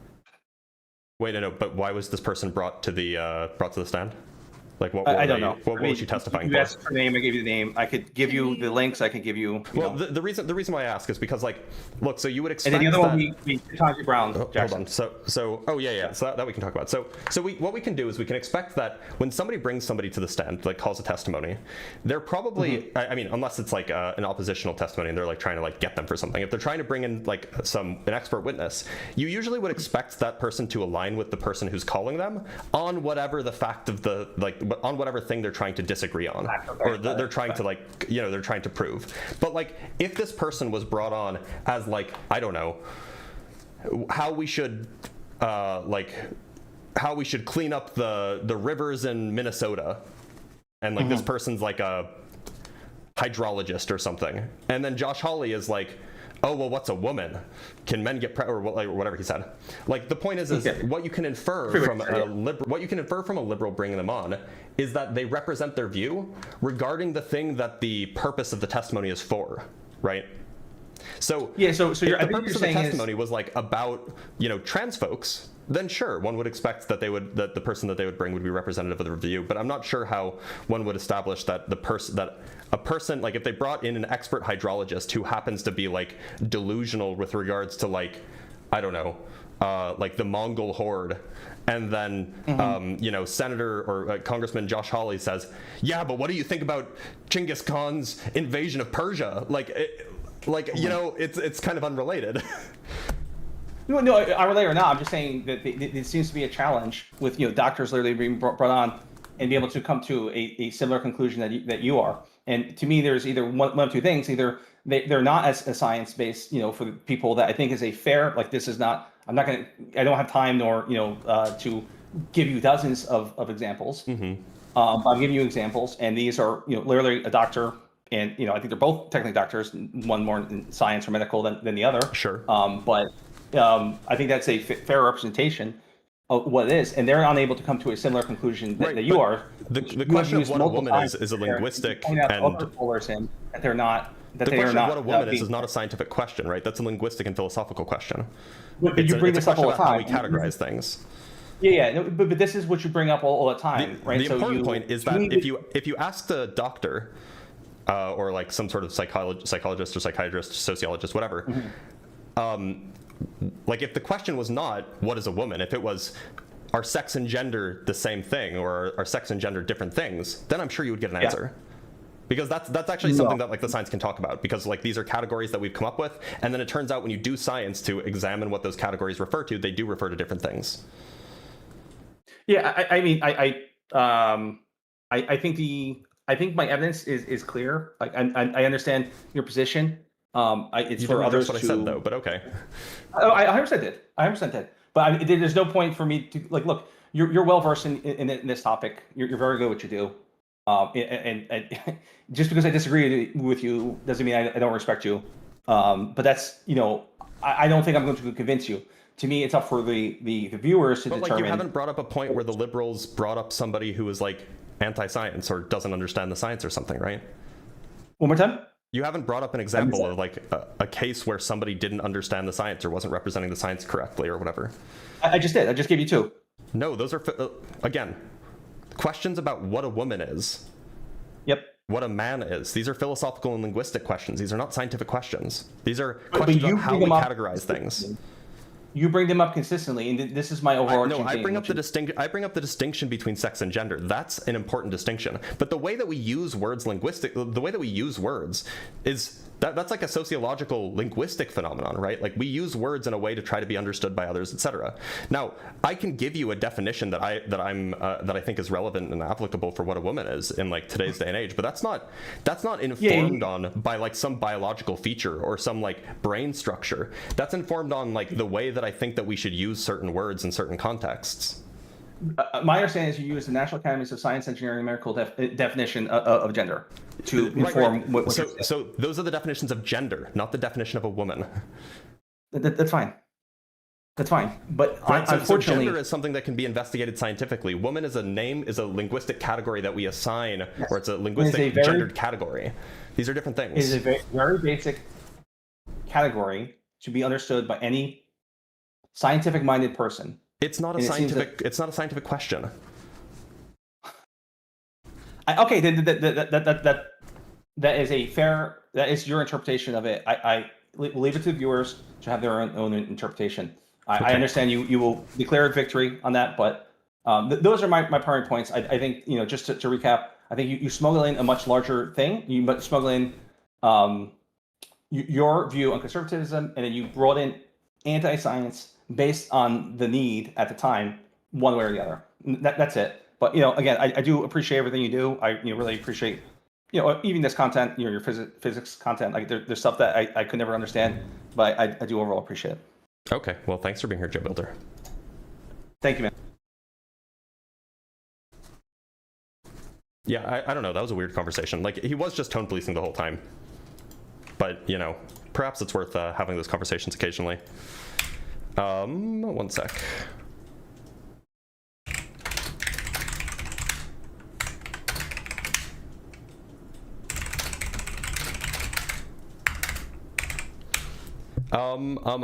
Yeah, I mean, look, it's like asking a scientist what is money. That's actually a really good point. Right, that's a good analogy. It's a good analogy. Or like, no, actually, no, I'm sorry. It's like asking it, so this would be closer to like asking a scientist what is a dollar.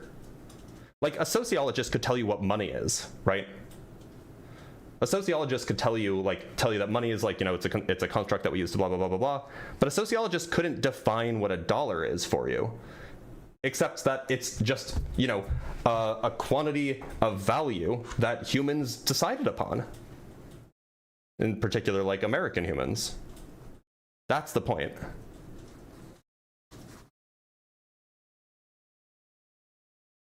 Anyway, let's hydrate a little bit.